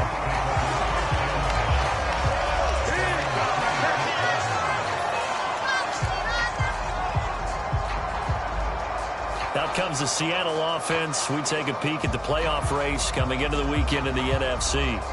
And, Charles, you look at these two teams, these are those kind of litmus test games in the second half of the season that if you're a coach or a player, you can either really look forward to them or really dread them, depending on your point of view. And if you're dreading them, you're not going to go very far in the playoffs. You need to look forward to these kind of games because here we've got 2 division leaders, both real contenders for the NFC title. And you're right, you love having easy games on your schedule, But you need some games like this to toughen you up a bit and ensure that you're ready for the shock of playoff football. A throw out wide, going to be incomplete. Now they face a 3rd down and 4 after that incompletion on 2nd down. He'll look to throw. Oh, this will be incomplete. The rush gets home just as he was letting that go. That could have been worse. Instead, it's 4th down. Every offense tells you they want to come out and start fast. That's not unusual at all. But this group, they've yet to get much rolling through their first 2 drives. It looks like they're going to have to give up the football again after this one.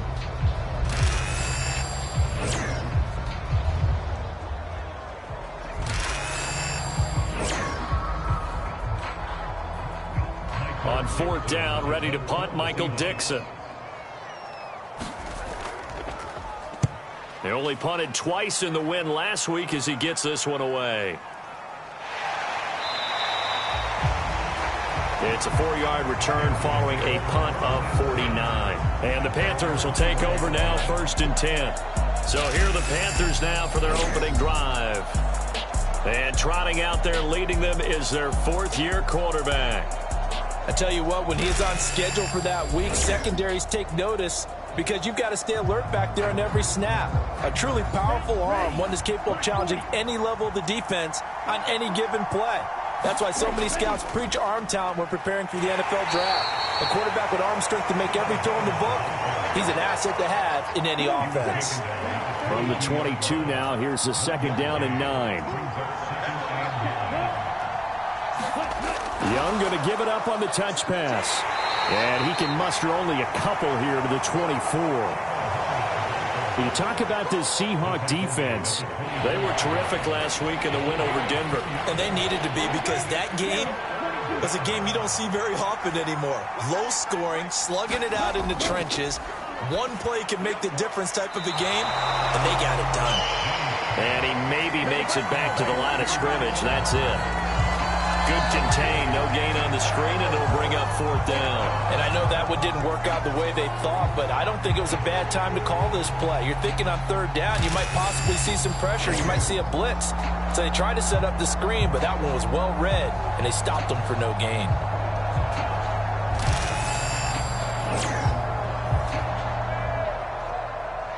Here's the Panthers punter now.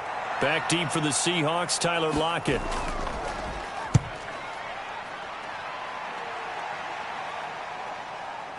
Oh, what a juke into space. A 39-yard punt, a return of 5. And it'll be Seahawk football, 1st and 10. The Seattle now ready to march onto the field. They're still in search of an initial 1st down as they come up here 1st and 10.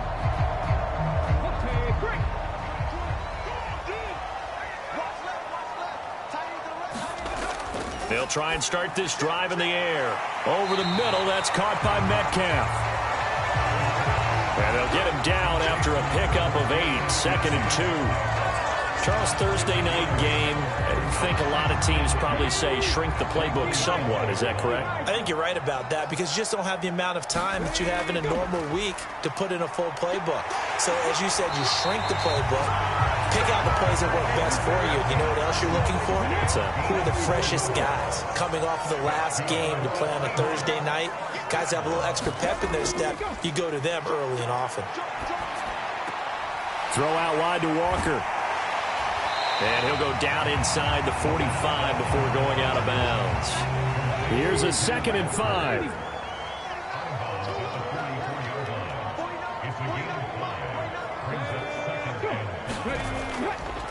Up the middle, here's Walker. And the reinforcements come in as they're going to stop him behind the line.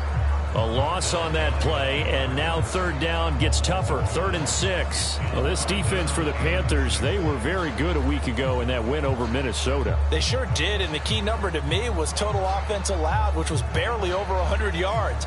That's a heck of a sign that this defense is really putting all the pieces together and doing it cohesively.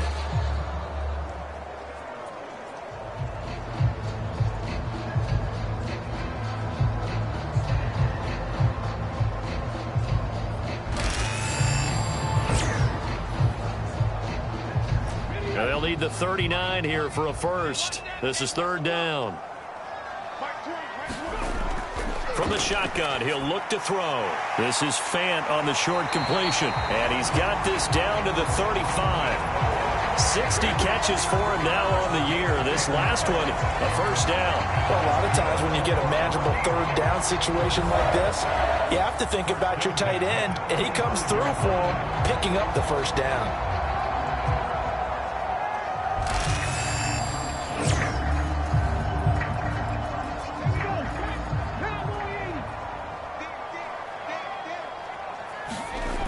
They'll look to throw here on first down. Escaping the pressure right. And he gets it down a yard or two shy of the 30 before he's out of bounds. From the 31, here's a second down and 6. From the gun, it's Walker. About 3 yards there to the 27. They're trying to keep the drive going. This will be play number 8. It's 3rd and 2. They'll look to throw. And he's going to go down here, a sack. They push him back to the 34. Alex Highsmith able to record his 5th sack of the season. Well, the pass rush has been a real strength of late. They know how to get after the quarterback. Absolutely. 4 sacks last week. That's their first one here. Anything in particular you've seen from them or on film? I think that they're winning athletically up front, winning those one-on-one battles, but also when the offensive line wants to keep everyone in and mass protect, they know how to scheme their way back to the quarterback as well. On comes the Seahawk kicker here on 4th down. It's Jason Myers. On the left hash, officially it's called a 51-yard attempt. That's running out of steam, and it won't get there. He left it just short, no good, and this will stay at a 7-point game.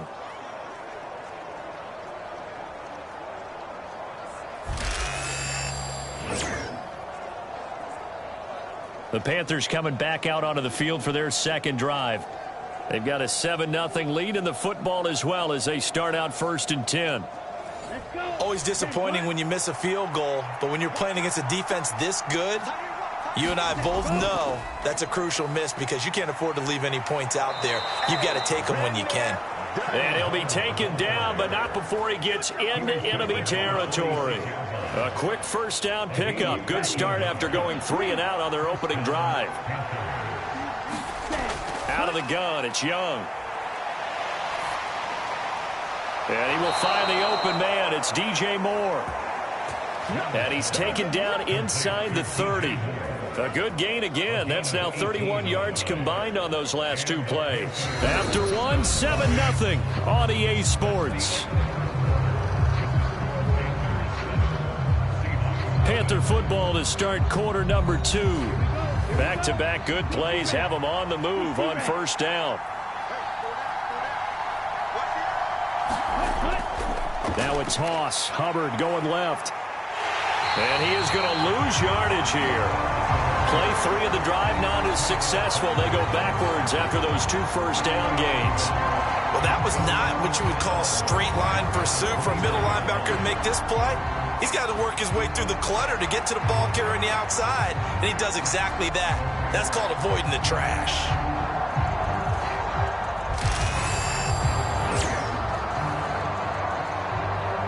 So after the loss of a yard, they'll look to push forward here on 2nd down and 11. Young to throw it. They'll set up the screen here for Hubbard. And inside the 20 before he's brought down.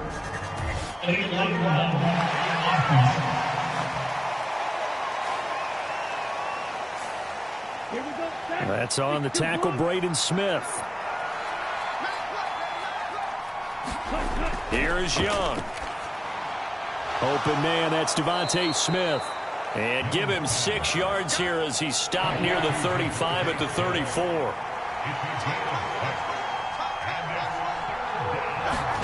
Now on 3rd and long, they'll look to throw. Little pitch and catch to the tight end, Knox. And just 3 yards on the catch there. He couldn't get away. And it'll be 4th down. That pattern and scheme was well defensed on 3rd down. He tried to just sprint from one side of the field to the other, and they got it to him quickly. But no chance at yards after the catch there, and they stop him short.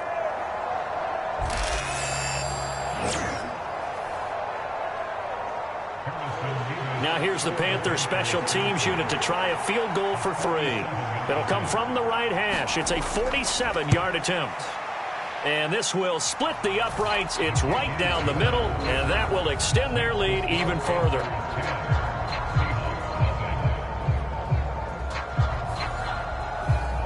So that one on target, and it adds to this first half lead. And maybe we're too early to worry too much about 1-score lead, 2-score lead, etc. But this is where you kind of start banking those points that come in helpful later on. The ball now going back over to the Seattle Seahawks offense. It hasn't gone particularly well for them. That's obvious. In these conditions, no points so far. They've got to get that offense on track. The question, how do they do it? It is the age-old question, isn't it? And to me, finding a way to make sure your playmakers touch the ball without it being too exotic. Meaning you don't have to go deep down the field. Maybe you hit them on those short passes on the perimeter. Make sure you just turn around and hand it to your best runner and get out of the way. Don't cause any extra stress on your offense.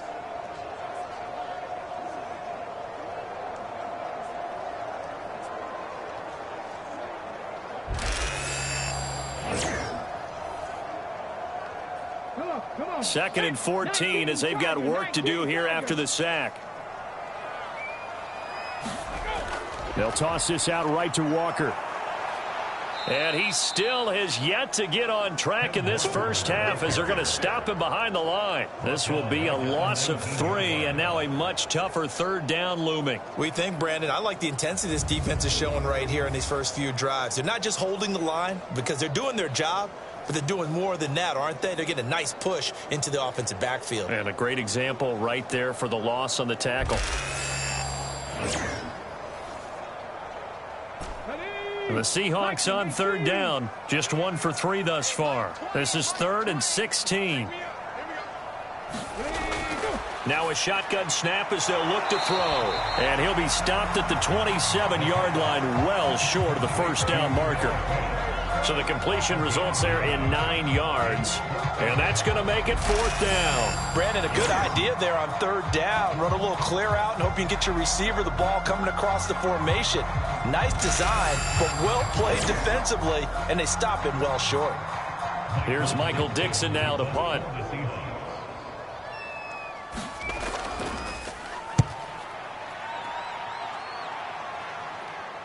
And a fair catch signaled for and taken successfully. So a change of possession here on the punt. And it will be the Panthers' ball, 1st and 10. Here's the Carolina offense as they get ready to take over here. And they split the uprights last time for 3. They've got the lead. They're not going to play this conservative. They're not hoping for another field goal. They're hoping for a touchdown. I'm with you on that one. I like where your head is. I like the way you're thinking because you're exactly right. Trying to sit on a lead and play that way, that doesn't work too well for most teams. Run your offense. Run what you do best. Exactly. Put it all the way down and try to increase your lead in a big way. And the best way to do it, touchdowns. Little pitch and catch to the tight end, Knox. 9 yards to pick up there, and it's a 1st down.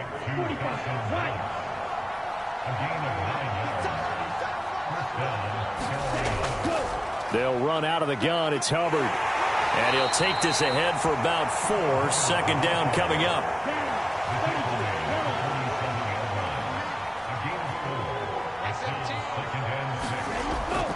And they'll go again here with Hubbard. And very little running room there. He did get a couple up to the 49.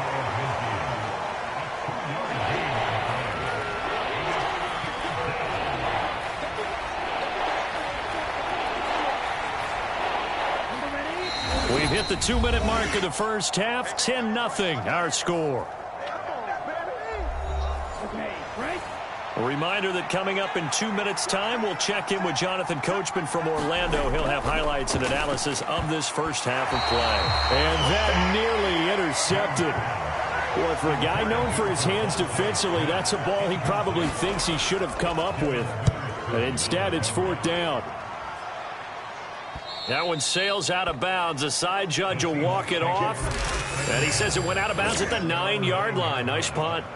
So well done there. And these punters, they get more specialized and better each and every year, don't they? They sure do. And now it's really not the American punters. It's the Australian punters with their kicking academies and that flat drop and just kind of kicking the nose of the football. They're able to almost stop it where they want to, like a good golfer can check one up. They'll come out throwing here on first down. He completes this to Walker. And he is going to lose yardage here. He was unable to shake free there. They'll cover him for a loss of a yard. Well, Brandon, we could see that play developing, and they were hoping that he was going to be able to put a move on the first guy and turn it into a big play. But no such luck. The speed on defense continues to get better and better in the NFL. Pretty nice example there of those guys being able to run from their assignments and finish off that play.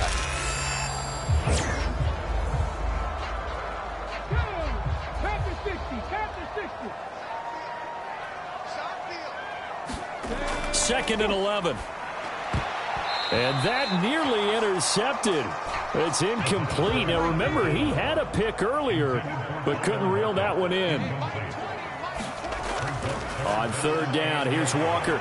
And he's going to be marked down short of the first down, right around the 17. Now a timeout called for by the defense, as they'll head to the sideline and talk over what to do next.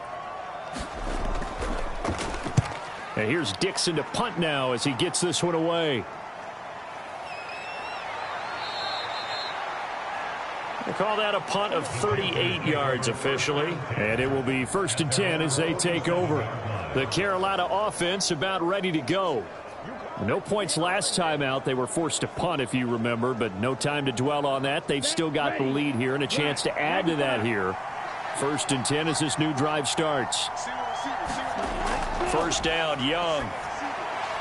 Little pitch and catch to the tight end, Knox. And he'll take this from 147-yard line to the other. A gain of 6. The Panthers going to use the second of their timeouts as they get the stoppage with a little over 50 seconds to go in the first half. 2nd down and 4. Young. Got his man complete over the middle. It's Hubbard. And this time he's able to take it down to the 42.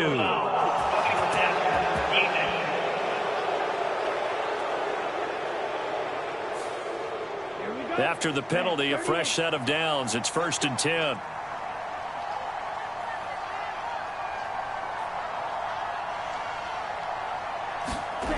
Young now. Going right back to Knox, and again a completion. Now this will leave him a yard short. Nice pickup of 9 yards on first down. Young to throw it. He's got Smith here. And the Panthers are going to have a 1st and goal as the tackle made at the 10-yard line. Now here's a timeout as they're going to get it with 8 seconds remaining here in the first half. Here we go. Sticky, green.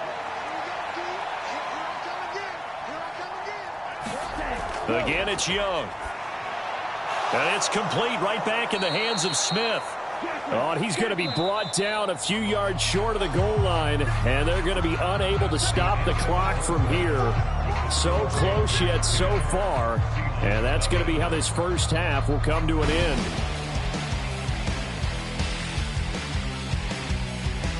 All right, Brandon, thanks very much. Man, where has the season gone? We're into week 15 now. Let's give everybody a look at what's coming up here on what should be a very interesting weekend of football. Some good-looking matchups on your screen there. One of the best, yeah, I'll say it, it's in Cleveland.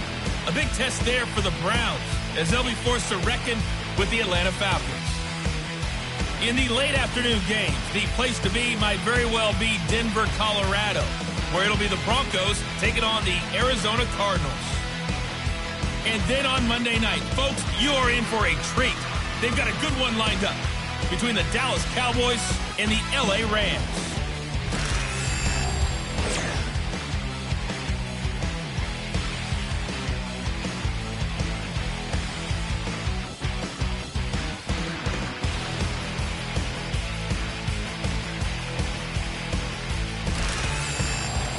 Coach. Thank you, and we welcome everyone back for quarter number 3.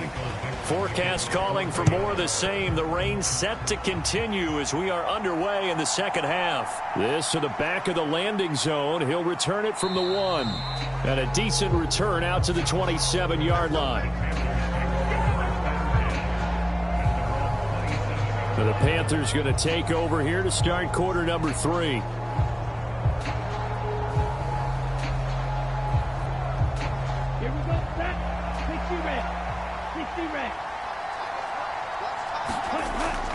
Third quarter starts with a run by Hubbard.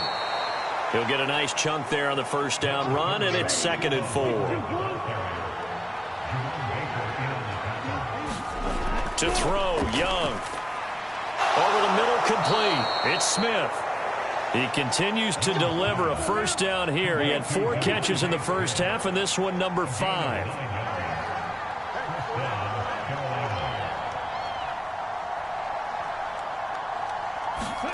Now Young. Over the middle and into the hands of his receiver Moore.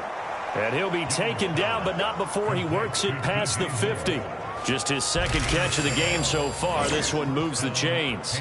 And that's the kind of play this offense needs to maybe kick them into gear a little bit. They've been stuck in neutral much of the game. Perhaps that can give them a little bit of confidence that big plays are out there. So from Seahawk territory now, it's 1st and 10 at the 46. That throw by Young incomplete. 2nd and 10.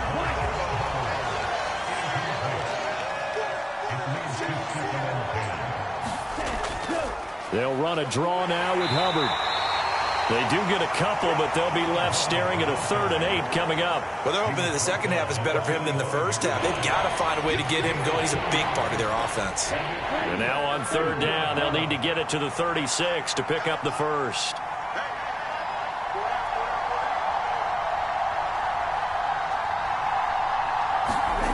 Throwing, Young. That pass complete to Moore. And that'll wind up moving the chains again as the tackle's going to be made at the Seahawks' 34-yard line. Give them 10 yards there as this offense is on a roll. This drive continues to plunge forward. I don't care how many times we see it. I still get a kick out of watching quarterbacks and receivers do the pass tree in pregame warm-up. But I always remember that when we go to practices, we see that after practices as well. They really tune it up, don't they? They tune it up. They know why they do it for these situations. First down. And they build that trust, and that's why they're able to find him in this type of a situation. Little pitch and catch to the tight end, Knox. Now the result here, a pickup of 8. Leaves him with 2 to go on 2nd down.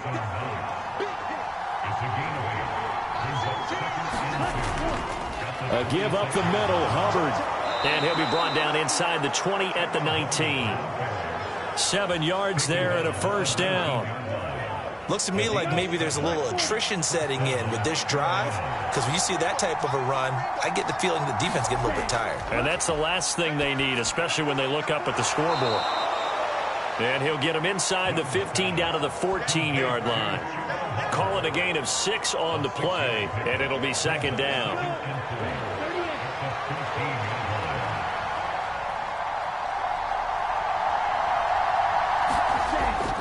Straight ahead with Hubbard. And tackled down after a gain of 3.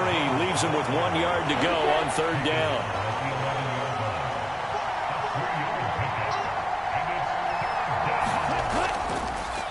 Now the first carry here for their running back. It's a gain of 8, and it'll wind up moving the chains.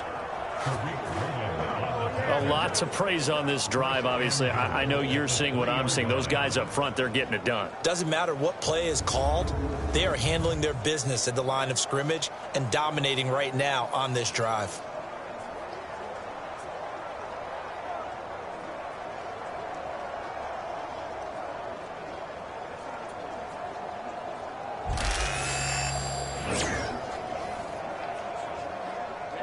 Ready. Yellow, 22. Young will set to throw. And he's got it. He'll get only 2 there, and it's 2nd and goal.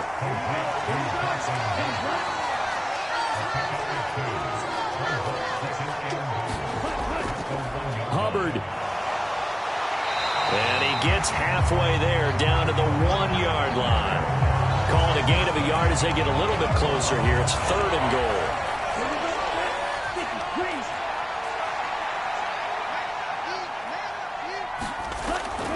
Now Young. And it'll be caught in the end zone for the Carolina touchdown by DJ Moore. A great play there. His 2nd touchdown on the season. And the Panthers take the opening kickoff of the 3rd quarter and drive right down the field to extend their lead.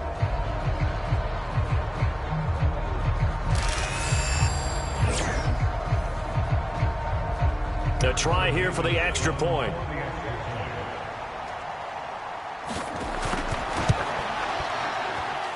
He's got it, and it's 17-0.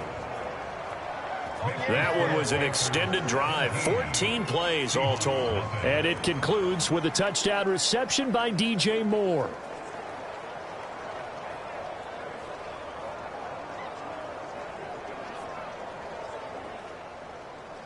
Out is the kickoff unit as they run up and send this one away. And here comes a return from just beyond the goal line. And a nice return sets him up pretty good here right at the 30-yard line.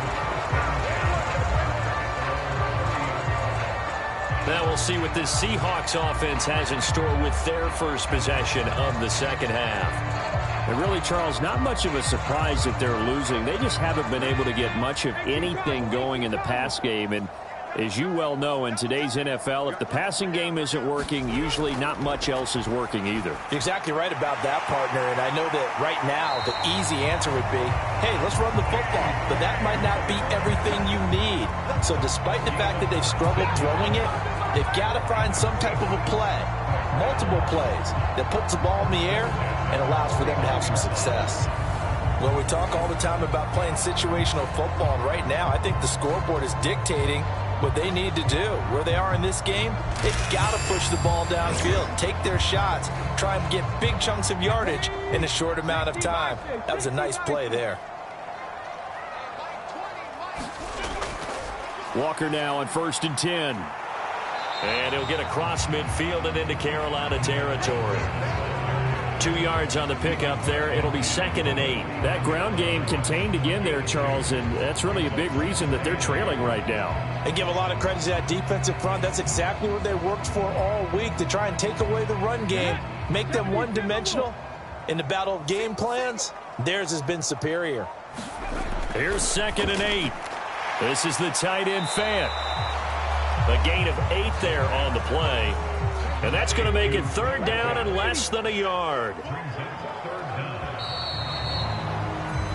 1 quarter remains here in this Thursday night matchup. We'll return with more after this break. You're watching the NFL on EA Sports. Back now in Seattle, Washington. And the Seahawks on 3rd down. Just 1 for 5 to this point. They're looking at 3rd in the nose of the football. Work in the middle of the field, and he's got a man complete. And they're going to have another first down as the tackle's made at the Panthers' 31-yard line. It's a 10-yard pickup, and that's enough to move the chains. Well, I can put my defensive cap on right now, and I know they're saying don't give up any big plays now. They've controlled this game throughout, and all they want to do is see it through to the end. I think they let their guard down a little bit with that last completion. Sometimes when you're trying not to give up bigger plays, you don't react as fast as you should on other throws. On 1st down, he'll drop to throw. Returning right back to Lockett. And he is out of bounds inside the 30. So from the 26-yard line, here's a 2nd and 5. Again, he'll drop to throw. This is Fant on the short completion. 6 yards the pickup, and that's a 1st down. They'll bring a receiver in motion left. Now he's going to get it on the jet sweep. And that is not fooling anyone. He never had a chance to turn the corner there. And they'll go backwards right away. They'll lose a yard there, and it's 2nd and 11. I think this offense, specifically this running game, they're going to have to find a way to turn the page because they haven't found a way to run it effectively thus far, and it's cost them.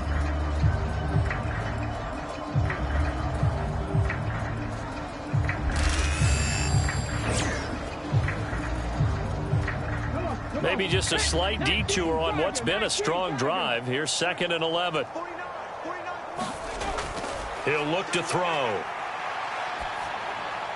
Over the middle, finding Smith and Jigba. 9 yards, not quite enough, and they'll be left now with 3rd and 1. If he's their best threat on offense, use your #1 cover guy on defense. It doesn't matter about size. They have had him locked up. That just his first catch of the game. Big reason why they're down. On 3rd and short, they'll try and pick it up through the air. And this pass broken up. The contact well timed there, and now 4th down. As expected, they're going for it to keep the drive alive. That is caught. And he'll be taken down, but he does have 1st down yardage.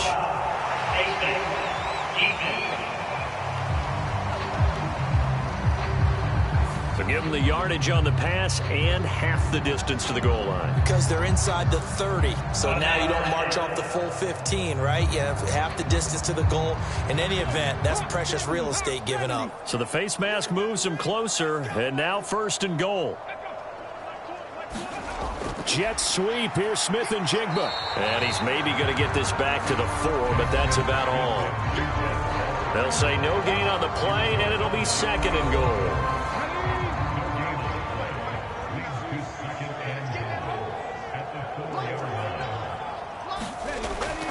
They'll set up a throw. And this will be caught by Metcalf for a Seahawk touchdown. 4 yards on the touchdown grab. And the Seahawks are finally on the board here in the 4th quarter. Well, they needed 3 scores to have any chance. There's the first of the 3 as they get into the end zone. Yeah, Brandon, I think that our guys at Next Gen Stats in charge of the win probability are probably saying your chances still aren't great. But now, you still got more than 3 minutes to go. You got to focus on the task at hand, which is going to be getting the football back as quickly as possible. A good hold in these wet conditions. The point after is up and good, and that'll cut the lead to 17-7. 2 scores down, 3 timeouts left. Still a chance if they can somehow get this one back. And it looks like the Panthers' hands team does its job. And that's why you have your hands team out there on the field. Those are the best guys ready to make that play.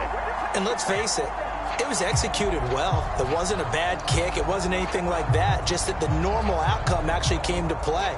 Analytics will tell you it's a very low possibility of getting the ball for the team kicking it in an onside kick situation. You're all about the numbers, aren't you? All about the numbers, baby. It's a new game now. They don't lie. 60 red. 60 red. Ready.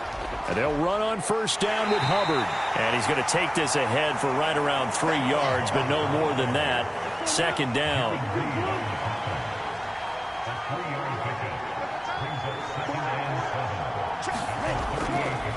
Right back to Hubbard. And a short gain there down to the 37-yard line. The Panthers on 3rd down. They've hit it 50%, 3 of 6 to this point. This will be 3rd and 6. Now here's Young.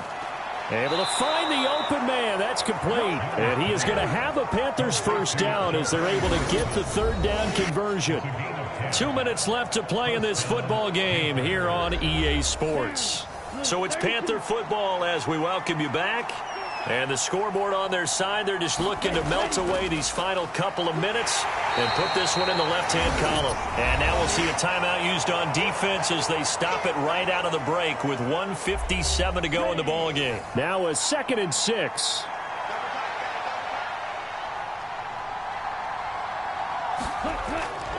He's going to get it again. Just looking to get forward and protect the ball. Now the Seahawks call the 2nd of their 3 timeouts. That'll leave them with just 1 remaining in this 4th quarter of play. The heavy set out there. 3 tight ends in the formation for 3rd and 3. They'll try and run for this with Hubbard. And he will have a Panther 1st down. And it is celebration time on that sideline, and they've earned it. Come on, set. 32. Yellow. And they take a knee. 2nd and 11.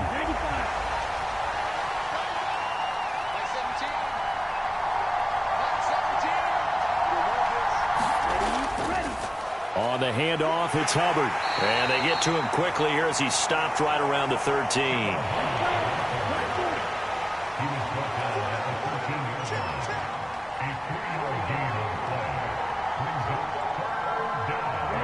Young's going to take a knee here, and that should just about do it. So now one of the biggest kicks of the night is forthcoming. This a 31-yard attempt. So this one is over. A victory for Carolina. And it was their defense that really paved the way to this victory as they allowed the one touchdown, and that was all she wrote. Almost want to do the defense chant right now, right? Defense with a couple of claps in there, but no one wants to hear that from me. Let's just talk about how they got it done, though. When you take care of every aspect of the game, shut down the run, control the airways, right? Make sure the quarterback is harassed. This type of performance you get. They can't fashion together any offense, no consistency, and they just took control. So for Carolina, the win is their 8th on the year, and they'll get a few extra days to savor this one before they take on the New Orleans Saints. Meanwhile, for the Seahawks, they fall to 8-6 with the loss. And they'll be off to Minneapolis next week for a look at new U.S. Bank Stadium and a date with the Vikings. So that'll do it for my partner, Charles Davis, and the best darn crew in the industry. I'm Brandon Gaudin. This has been a presentation of the NFL on EA Sports. With that, we say good night from Seattle.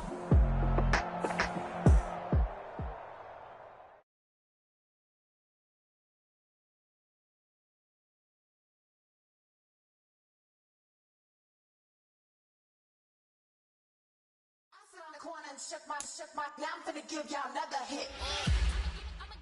And I just put my drink down. Milan, darling, Milan. That, to the slip, poodle, y'all think run this. Miss she, her black, designer say Gucci, Prada print, DOE, I'm a condo rich, big Dolce, Diva, Donda, the Tokyo, Honda drip. Poppin' Dolce season, new persona, new pushback, but I'm still gon' get that. Labels quaking, they mistaken. I'm that wrist stay frozen, cute. Let's go, I'ma get.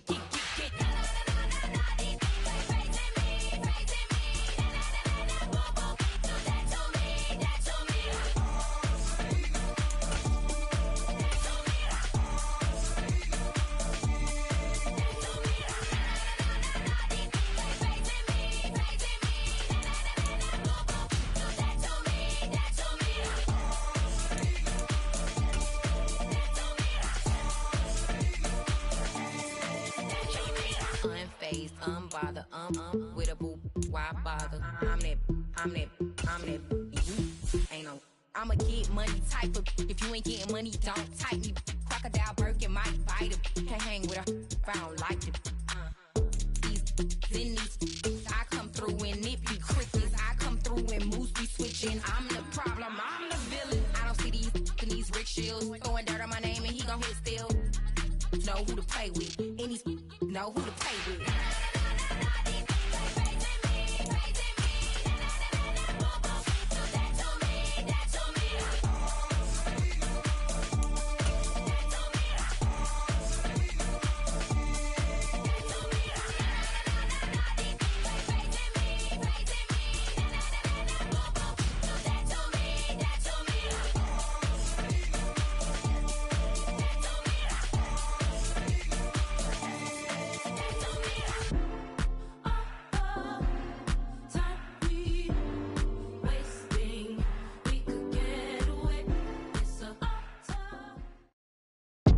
Today, it's Madden NFL football.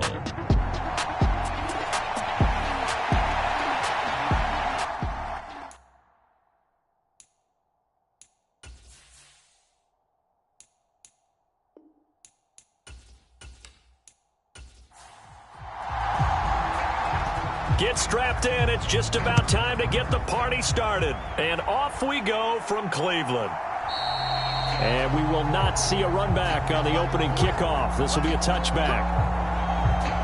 So here come the Falcons now to get the football for the first time. And a glance here at the southpaw, who will be calling the plays under center. He had the numbers of a game last week that if you win, you talk about him being a gritty guy, managing the game, getting it done. But they lost. So obviously 2 interceptions, 1 touchdown pass, that's not going to be good enough. Got to get that changed around. 2nd and 10, a very chilly day here, but no snow. And I got to say, if it's going to be this cold, I want snow. You should see Charles' face. He's looking at me like I'm crazy. And they'll look to avoid an early 3 and out here on 3rd and 4. They'll throw with Penix. That's incomplete, but there is a flag down, so hang on. A big call coming on 3rd down.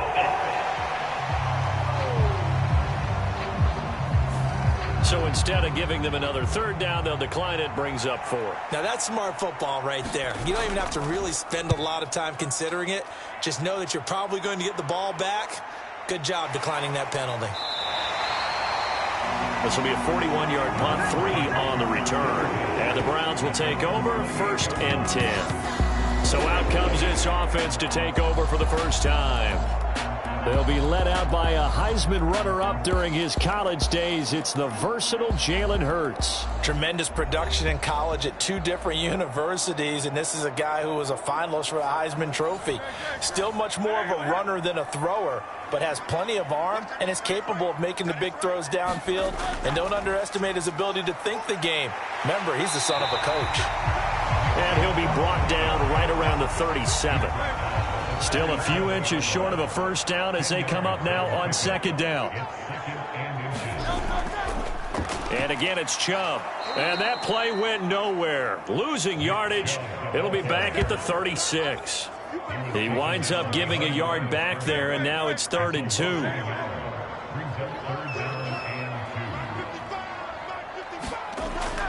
They'll run for it. Here's Chubb. And he will have a first down here at about the 40. 4 yards on the pickup, good enough to extend the drive. Well, partner, none of these runs individually have added up to a whole lot. Now 3 plays, all 3 short runs, but together a first down. Yeah, it's amazing how the narrative changes when you string them together.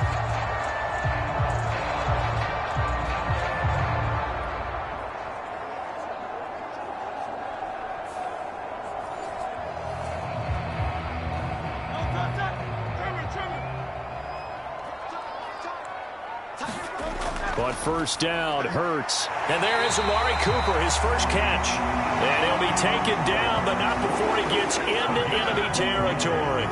That'll move the sticks for the Browns, a gain of 12 from Falcon territory now. Here's 1st and 10 at the 49-yard line. Hurts sets up to throw it. Quick hitter here, it's complete. And he's able to take it across midfield before going out of bounds. So just 3 yards on the completion there. And it'll be 2nd down. You talk about this Falcon defense. They enter play here 24th in the league against the run. And stopping the run, that's been an issue for them all season long. Aren't you glad that you're not coaching the defense right now? I'm very glad. They said that they've seen it in doses, but very, very small doses. Yeah, you've got to be consistent. It's down in and down out, being able to play it, understand what you have to get done, and finally stop some people, put them on the ground. Well, partner, for a few years there, we thought this read option play was going to take over the whole NFL. It seemed like everyone was using it, but it has been scaled back considerably in the last few seasons, mainly because people are worried about their quarterbacks getting hit. But when you call it at the right time and you use it properly, you see the type of gains you can get. A nice chunk of yardage there by the quarterback. 5 yards is the tally on first down. That brings up 2nd and 5. Off the play fake, here's Hurts. He's got a man. It's his tight end. That's complete. And he'll head out of bounds inside the 10. Mark it down at the 9. So 1st and goal from the 9-yard line. Throwing is Hurts. And a quick throw here. That's complete. 3 yards is the gain that time. 2nd and goal.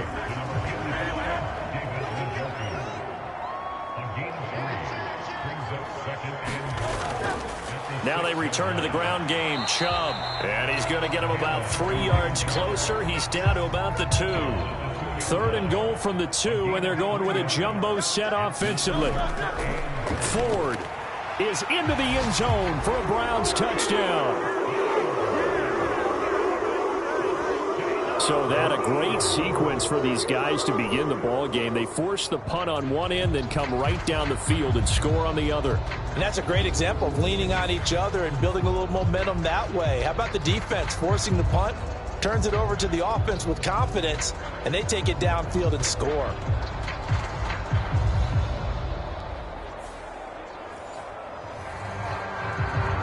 Now Cade York for the extra point. It's up and through to make it 7-0 Browns. A pretty long drive that time. 11 plays all told. And it's culminated by a 2-yard touchdown run. The kickoff unit is out on the field, and they will send this one away. And he'll wisely just take a knee here, and this ball will come out to the 30-yard line. So for the second time in this one, we get set to see the Falcons offense. And the first drive, 3 and out. Second possession, see if they can get a little momentum. And oftentimes that first drive is just a feeling out process. You have some plays that you've got called and you want to see how defense reacts. It may not go terrific on the first one. Now they're ready to go. They've kind of got to look at them, got a sense. Let's see if they open things up a little bit. See if they open things up. Let's see what the defense does here, too, after a good stop. Now Penix. Firing quickly, but it's incomplete. The threat of a second straight punt to start the game is looming as they come up 3rd and 10. And looking to throw, Penix. Open man right side is Rice. And he is stopped just short on 3rd down. Got 9 yards, but needed 10. Obviously, they didn't get everything they wanted on that completion, but they put themselves in a spot where you've got to at least think about going for it. I know where we are on the field, but still, you've got to think about it, don't you?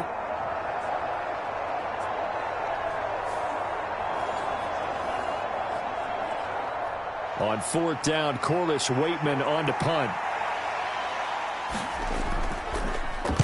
And he'll get this away into the icy winter air. So possession goes over here on the punt. And out will come the offense as they take over. The Browns offense heading out as we take a look at the playoff picture in the AFC.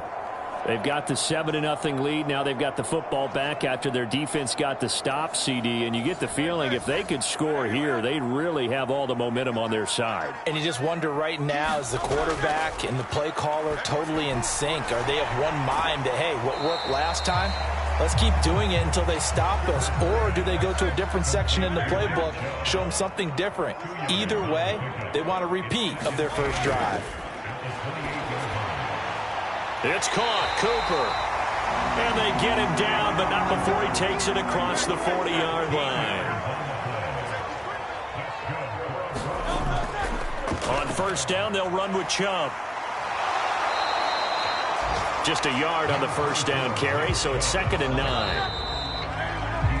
After 7-0 on EA Sports. On to the second from Cleveland. It's the Browns in control of the football. 2nd and 9. As they've got it as we resume action. Hurts. This is the tight end, Njoku. They'll wind up getting 7 on the play, and that'll leave them with a 3rd and 2. They go up the middle with Chubb. Able to fight through one tackle. And they'll work this down to the 40-yard line. Tackled there. That's good for a Cleveland 1st down and 11-yard pickup. We use the word relentless a lot with guys who are aggressive on the field. In this case, it really fits, doesn't it? How about his ability to break tackles and his feet never stop moving?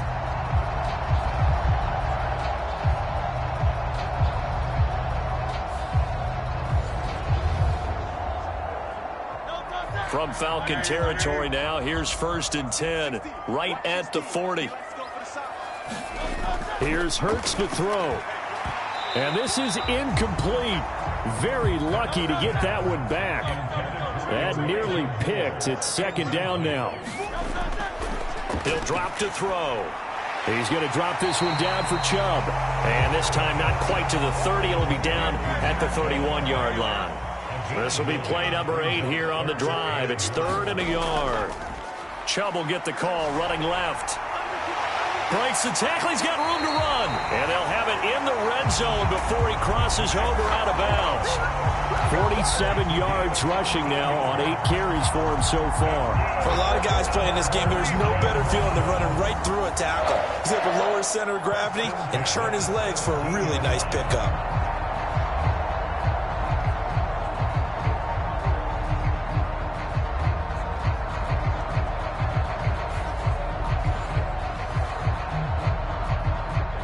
So from the 17 now, here's a 1st and 10. They run it again with Chubb. And here he'll get it down to the 7. Give him 10 yards on the pickup, and that'll make it 2nd and a foot or so. They'll drop to throw. They set up the screen to Chubb. And he's going to be brought down just shy of the 5 at the 6.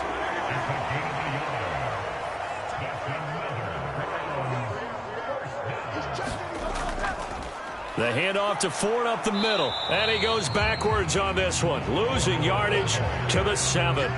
That's going to go as a loss of 1 on 1st down. Well, I know defensive coordinator is going to be pretty excited about what he just saw there. Great knockback by their front. And now with the ball where it is, I would expect to see the offense throw the ball on 2nd and 3rd down here. Now from the 7, here's 2nd and goal.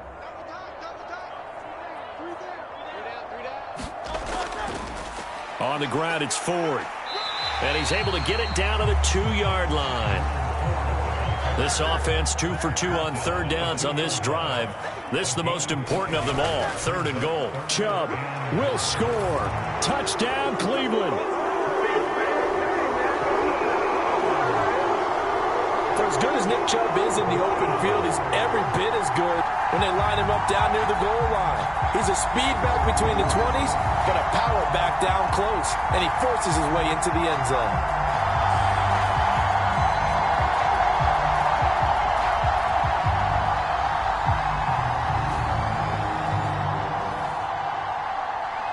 York now for the extra point.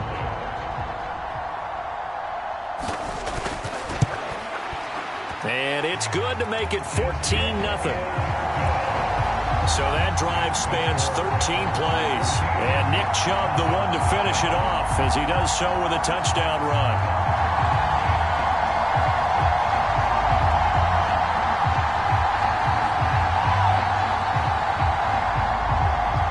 The kickoff team on the field now as they will send this one away.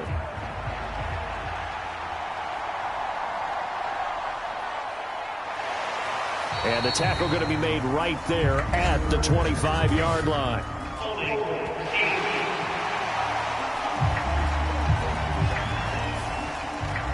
They were trying to create some space to run. They created the penalty. And you work on it so much. You work on it so hard.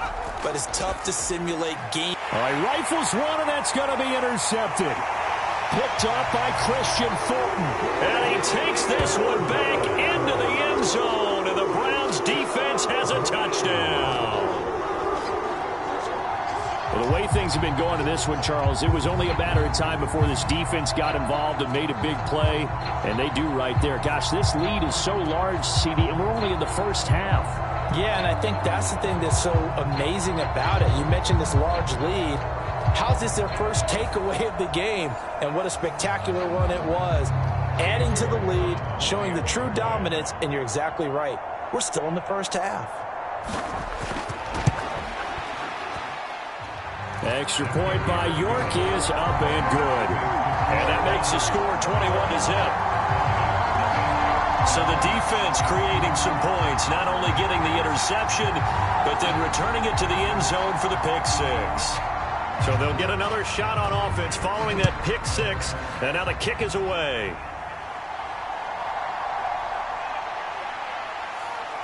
And he'll go down as this drive will start at the 25-yard line. Atlanta now coming out on the field. Well, CD, you kind of feel like they're in a bit of a danger zone right here because now you're down 3 scores, and I know we're in the first half, but the way this offense hasn't been able to generate anything, you feel like they probably need to get something going on this drive, right? Yeah, and sometimes I overuse that this is an important possession, but I think this has to be the possession where they come up with an answer because only a few teams in league history have ever come back from a 4-score deficit. And if they don't score here, that's what they could be facing the next time they get the ball. And able to get this one across the 45 before he's brought down. Back-to-back good plays have him on the move on first down. First carry now for Isaiah Spiller. And a decent gain there as that takes us to the 2-minute warning. It's a 6-yard pickup, and it gets him to 2nd and 4. Coming up at halftime, I'll go from one personality, that's you, Charles Davis, to another one in Orlando, the coach.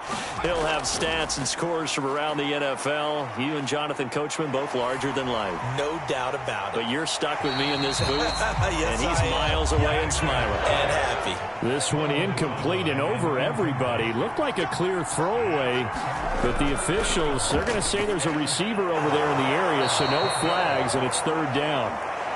And he is going to have a Falcons first down. He needed 5. He got it barely as it will officially go down as a gain of 5 yards. Many different ways to create space, but on that play, he did it with that big, wide body of his. Didn't get a whole lot of yardage on the play, but it did what it was supposed to. Pick up a first down.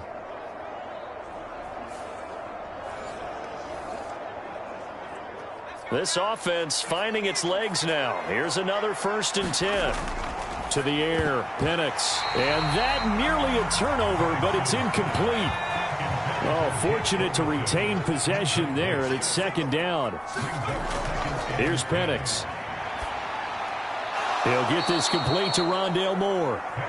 They get 7 out of that, so they're left with a 3rd and 3. Creeping up on a minute to play in this first half. Pass to the sideline and pulled in. Now the Falcons going to use one of their timeouts as the stoppage will come with a little under a minute to go in this first half.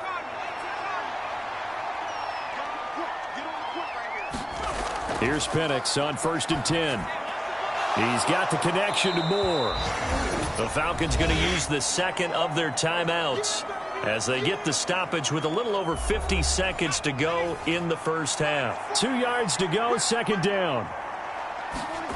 To throw again is Penix. Over the middle, it's complete.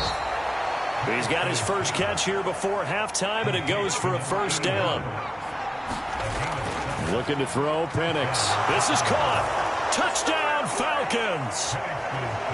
Rashee Rice. His 3rd touchdown now on the year. And the Falcons get a late score here in the final minute of the first half. The way this one was going, you just got the sense they needed something before half. They've at least got something on the board now. Still trailing, but a good sign. That takes me back to our preseason tour of NFL camps. You remember we talked with that one coach who said his emphasis this year was scoring in the last 2 minutes of a half, heading into the locker room. This hits it right there. Take that momentum, take that good feeling, and take it to the locker room, regroup, and start over. They got it here. They did indeed, and a lot of football, full half to be played. Extra point by Koo, up and good. And they'll cut the lead to 21-7.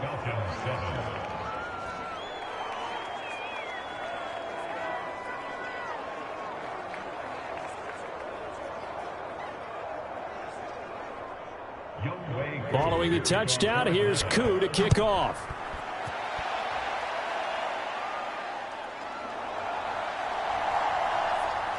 And a good return as he'll be stopped just shy of the 30-yard line.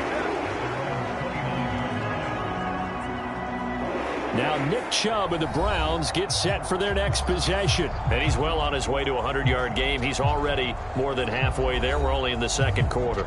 And what I've always loved about running backs is they'll tell you, I had no idea how many yards I had. Right. Those guys have an innate sense of where they are in a ball game and how many yards they've accumulated because you know they're always working towards 100. He's been working well towards 100 here. Now the Browns will use the first of their 3 timeouts as it comes with 22 seconds to go here in half number 1. They'll throw on first down with Hurts. Right back to Judy, and it's complete. Now the Browns signal for the second of their timeouts. So that means they're down to 1 remaining here as we head toward halftime. Back-to-back good plays have them on the move on first down. From the shotgun, he'll look to throw. That's complete. It's Elijah Moore. He's brought down at the 34. Call it a gain of 4. Now a timeout signaled for, and they'll get it with 10 seconds to go before halftime. So on second down, the field goal unit is on here as they try to get 3 before half. York able to send this one through, and they will open things up a bit more. It's 24-7.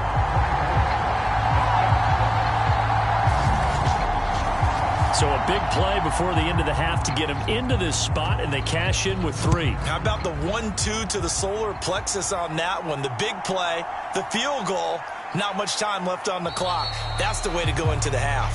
And makes it across the 20 as his guys will set up shop at the 23-yard line. All that remains is to snap this once, and that'll do it for the first half of play.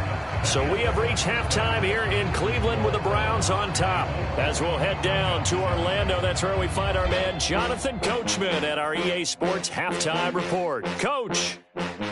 Okay, Brandon, time for a sprint to the finish, as it's time to get you caught up with what's happening around the NFL here in a pivotal Week 15.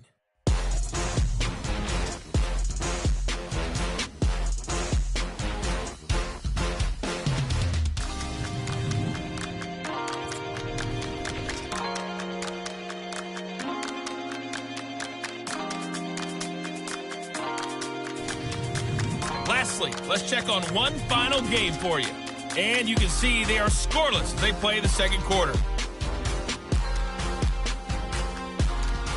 We saw a solid first half out of the workhorse Nick Chubb. He had a touchdown run that helped get his guys this halftime lead. All right, Coach, thank you, and we welcome everyone back for quarter number 3. The Browns are going to get the second half kickoff, and they've got this lead as well as we are back and underway. And able to get this out to the 25.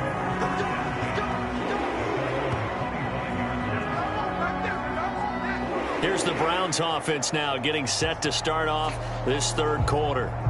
And they've got the lead, CD. What do you expect from them in this second half? Well, I liked what they were able to do on the ground in the first half because they had a lot of success running the ball, and I certainly think we'll see more of that. But I'd keep an eye on that defense, and I think their coaches up in the box will do the exact same thing. If they start to see 1 or 2 guys start to creep towards the line of scrimmage, that'll be licensed to take some shots downfield. Just his second catch of the game so far. This one moves the chains. And while we may be looking at the scoreboard, this offense certainly is not, because they're showing no signs of backing down, even with a 3-score lead here in the third quarter. I think they keep taking their shots. They've seen blown leads happen throughout this league. They don't want to fall victim to it themselves. One play has them up past the 40 already, and another 1st and 10. Back to throw here. This short pass into the hands of Njoku. This will be stopped about 2 yards shy of the marker. 8-yard gain, 2nd and 2. Nice rhythm throw there on first down. He located his tight end, made a nice easy pitch and catch. Hoping he can break a tackle or two. Wasn't able to do that there, but still good yardage. From just across the midfield stripe, here's 2nd and a couple. Play action. Here's Hurts. High throw, but the catch is made. And that's going to be good for another 1st down as the tackle's made at the Falcons' 30. Just his 2nd catch of the game so far. This one moves the chains. Whatever the discussions were at halftime to try to slow down this offense, it has not worked to this point. Yeah, I have a vision right now of everything that was discussed at the half just being torn in shreds or being erased off of the Microsoft Surface tablets, because none of it is working. They are really locked in on offense. So 1st and 10 now from the 30.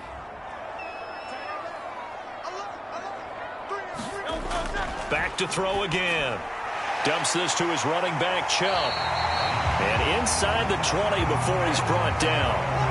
Another nice gain. That's now 30 yards between those last 2 plays. So from inside the 20, here's 1st and 10 at the 18.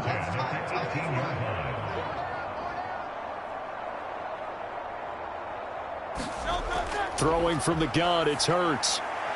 He's got Njoku, his big tight end. And he's going to get a solid gain of 9 before being brought down. 2nd and right at a yard.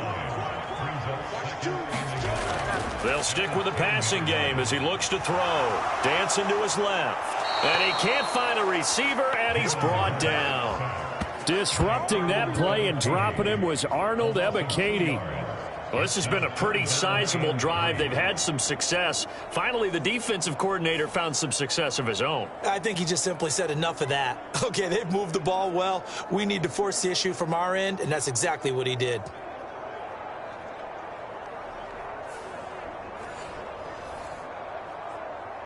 Seventh play of the drive now as they come up on a 3rd and 3. Back to throw. To the end zone, but it's incomplete. Cade York on now for the field goal. From the left hash, should be a fairly easy one here. York able to send this one through. And that will extend their lead even further.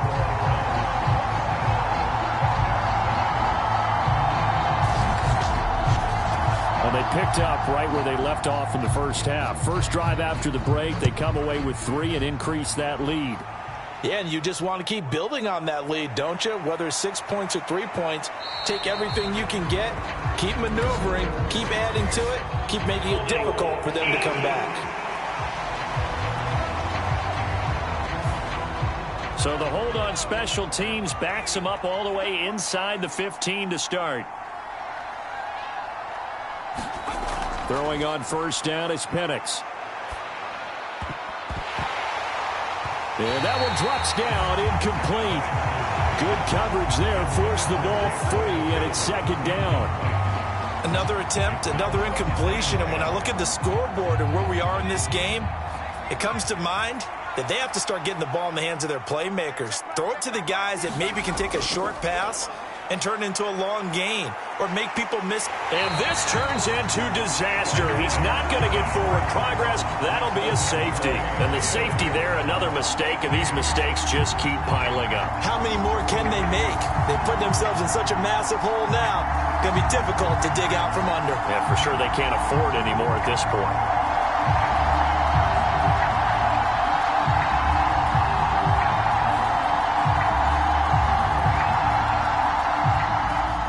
So after that safety, now a free kick situation forthcoming as they punt it away from the 20. That's pulled in at the 32.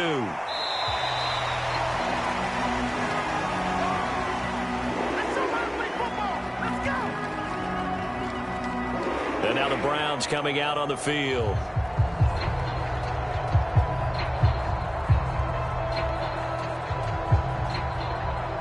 For the Browns, good starting field position as they have it 1st and 10 at their own 37.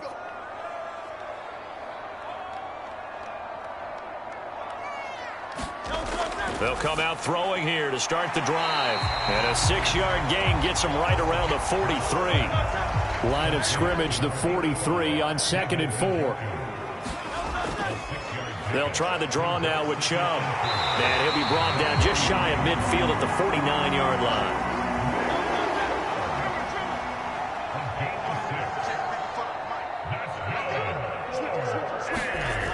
They run again on 1st down, Chubb. And a good run here as he'll rumble all the way down to the 40-yard line. 76 yards for him on the ground now as he has been terrific here this afternoon. Consecutive plays now where that offensive line has really created a lot of space. And we've seen the confidence rise, haven't we? It borders on arrogance now, and that's that good arrogance, believing you can run the football whenever you get good and ready.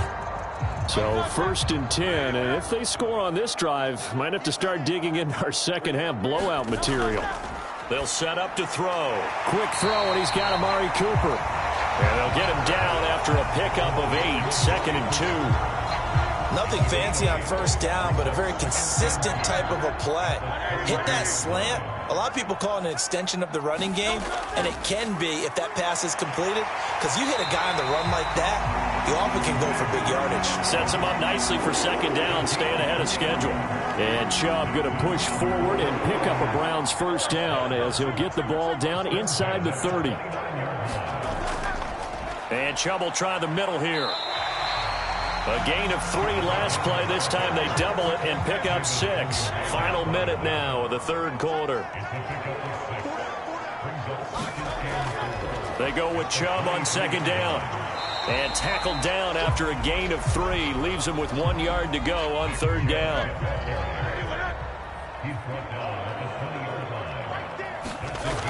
From the gun, it's Hurts. And they're going to get him. He's sacked back around the 28. Arnold Ebiketie able to record his 5th sack of the season. Cade York on now for the field goal. Spotted at the left hash, this from 45. York able to send this one through. And that will finish off this 3rd quarter of play. And they won't be able to run another play. Time has expired on this 3rd quarter. We'll return with more after this. This is the NFL, and it's on EA Sports.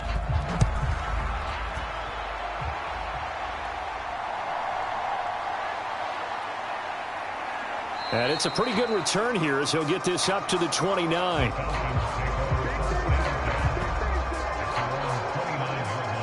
Falcons offense making their way onto the field. Let's take a look at the playoff picture coming into the weekend in the NFC. We certainly had a sense coming in here that these guys were in for a tough one on the road. That has been how this ball game has played out. They trail big as we continue on now here in this 4th quarter. And now the drive starts with a completion out to the right. And he's tackled a yard short of the marker. Good gain of 9 on 1st down. From the 38 now. Here's 2nd down at a yard. Looking to throw. The short one there taken in by Ferguson. Able to get the 1 yard he needed, but nothing more.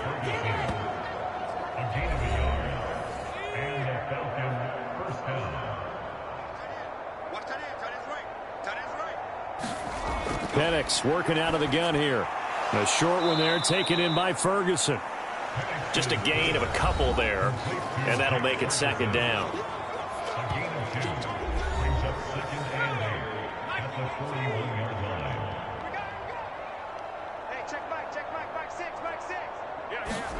Penix to the air once more. The short one there taken in by Ferguson. 5th catch of the afternoon, and that gives him a 1st down.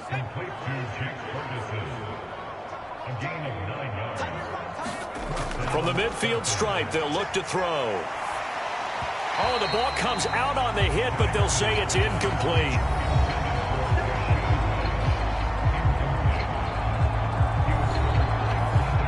Here's 2nd and 10.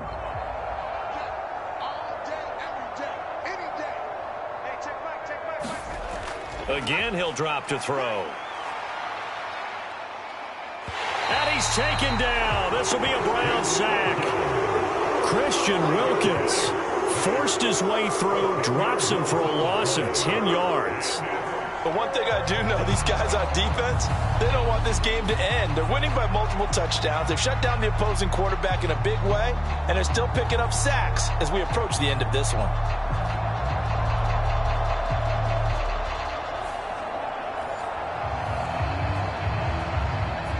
This offense on 3rd down today, they've hit 2 for 4 thus far. This will be 3rd and forever. They'll look to throw. And pressure coming, and they got him once again. Christian Wilkins drops him again for the 2nd straight play, and it brings up 4th down. We all know he's one of the better quarterbacks in the league, but definitely not today. His team trailing by multiple touchdowns, and a late sack, just a parting gift from the defense for him to take back to the locker room with him.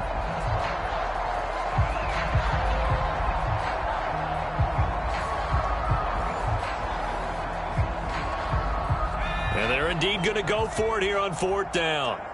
So trailing here in the last quarter. Let's see how this plays out. That one deep for London. And it's incomplete. They cannot convert, and they turn it over. The Falcons go for it, but it doesn't work out. And the Browns are going to get this thing back. Excellent field position. Well, that's another mistake there on the drop pass on 4th. And we've seen him do things like this all game. It's not hard to figure out why they're down by that deficit. They haven't made plays that are going to keep them in the game or win the game all game long. That's another example right there. It all boils down at the end of it to execution. Either you make the play or you don't. They give the Chubb out of the gun. Escapes the defender. And finally down he goes as they work it inside the 10 to the 7. 108 yards rushing for him now as he has been tremendous all day long. Well, we're beyond the tone setting right now. This guy's been the bell cow all day, and they'll continue to rely on him to move the chains, drain the clock, and lead his team.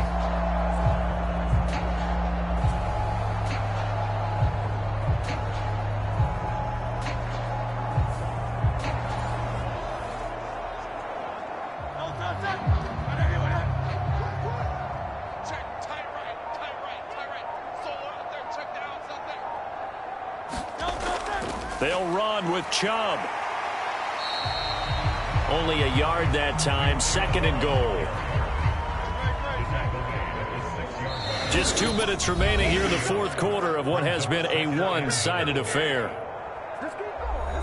So the Browns in possession of the football here as we get you reset. They've got a 2nd and goal now as they look to add a few more points here onto their total.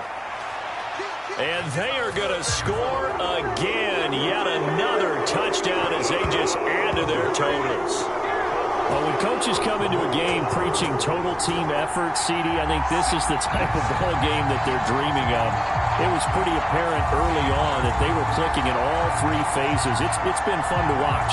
Yeah, sometimes in the NFL you end up with matchups like we've been watching here. And when you go back to the early drives, you can just see that one squad was on a different level in this game. Safe to say, we have been disappointed in watching their execution throughout this contest.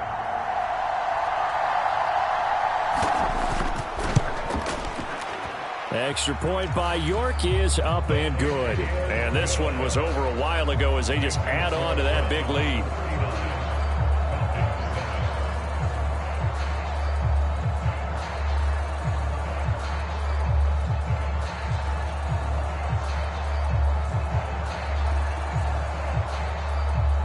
The Browns kicking team out there now as they'll send this one away.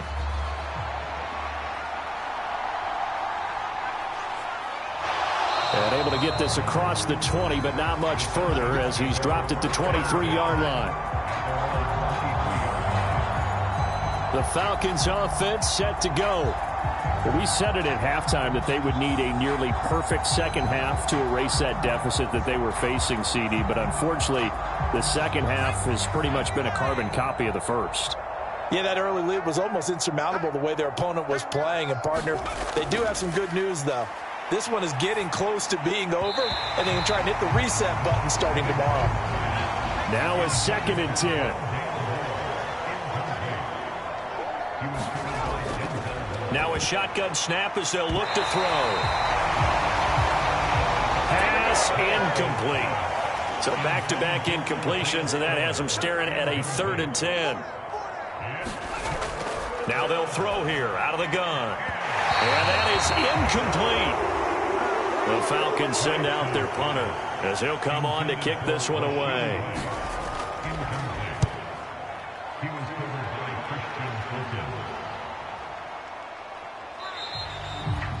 46 yards on the boot. The coverage holds him to just 3 on the return. And they will take over 1st and 10. The Browns set to take over. And this crowd has certainly liked what they've seen. Their guys fully expected to win this one coming in, and they have not disappointed as they've got the big lead here in the 4th. They'll try and wind down some clock with Chubb. And he'll get a few yards here to the 34. 2nd and 7, operating from the 34.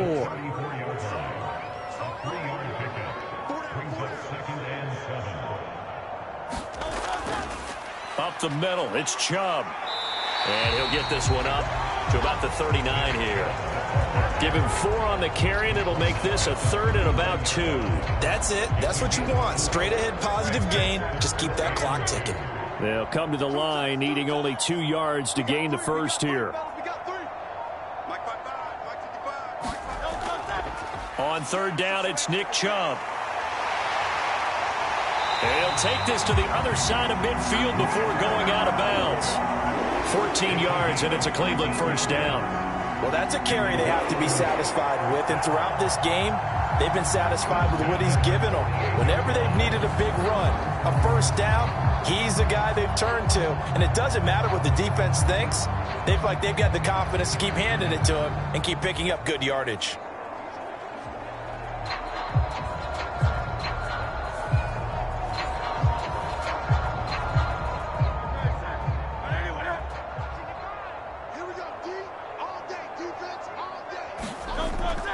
And again, it's Chubb. He'll take this to the 46.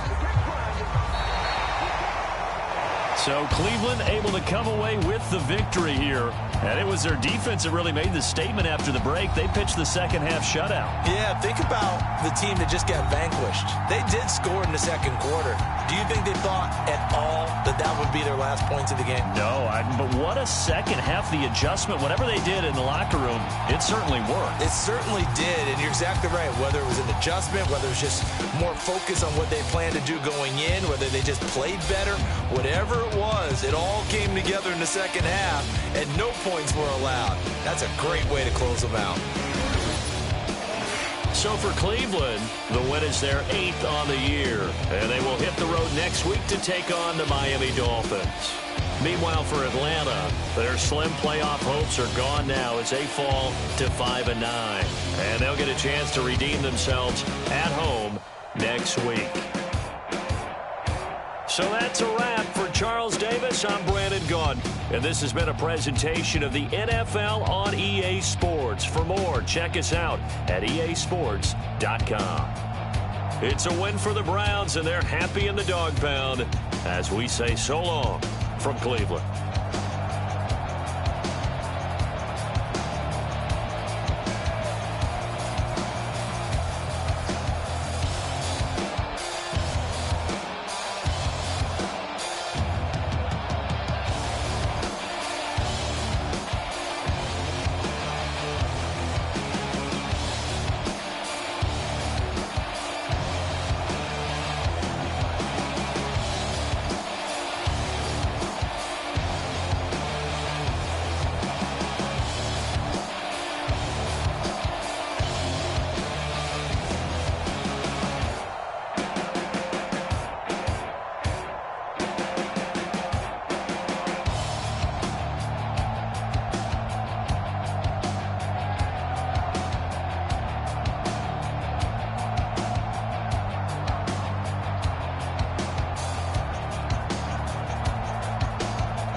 Sometimes you gotta lose again. Welcome back, Marlena. Yeah. One for the money and one for the homies. I move with respect, I don't need nothing on me. The Father may wait for me, feel just like Bronny. I got my little belly, my blessings, they on me. They rain, yeah, you see how I'm coming. Come on. It sound like we drumming. I reach on my goals, like my nephew be dope.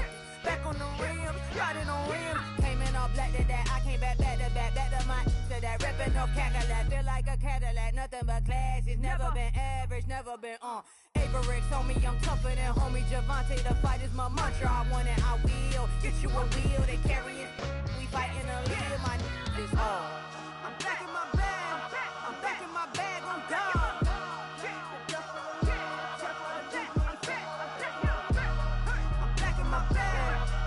My bag, I'm gone. Back in my duffel, don't fear no opponent. You know I'm gon' hustle like rubber band on it. Counting my blessings, I'm laughing like Jonah. You don't wish me well, I guess you don't know me. Got all these like Malcolm and Sadie. That's word to my mama, tatted on my body. My left arm, they ain't left arm, they still doing harm.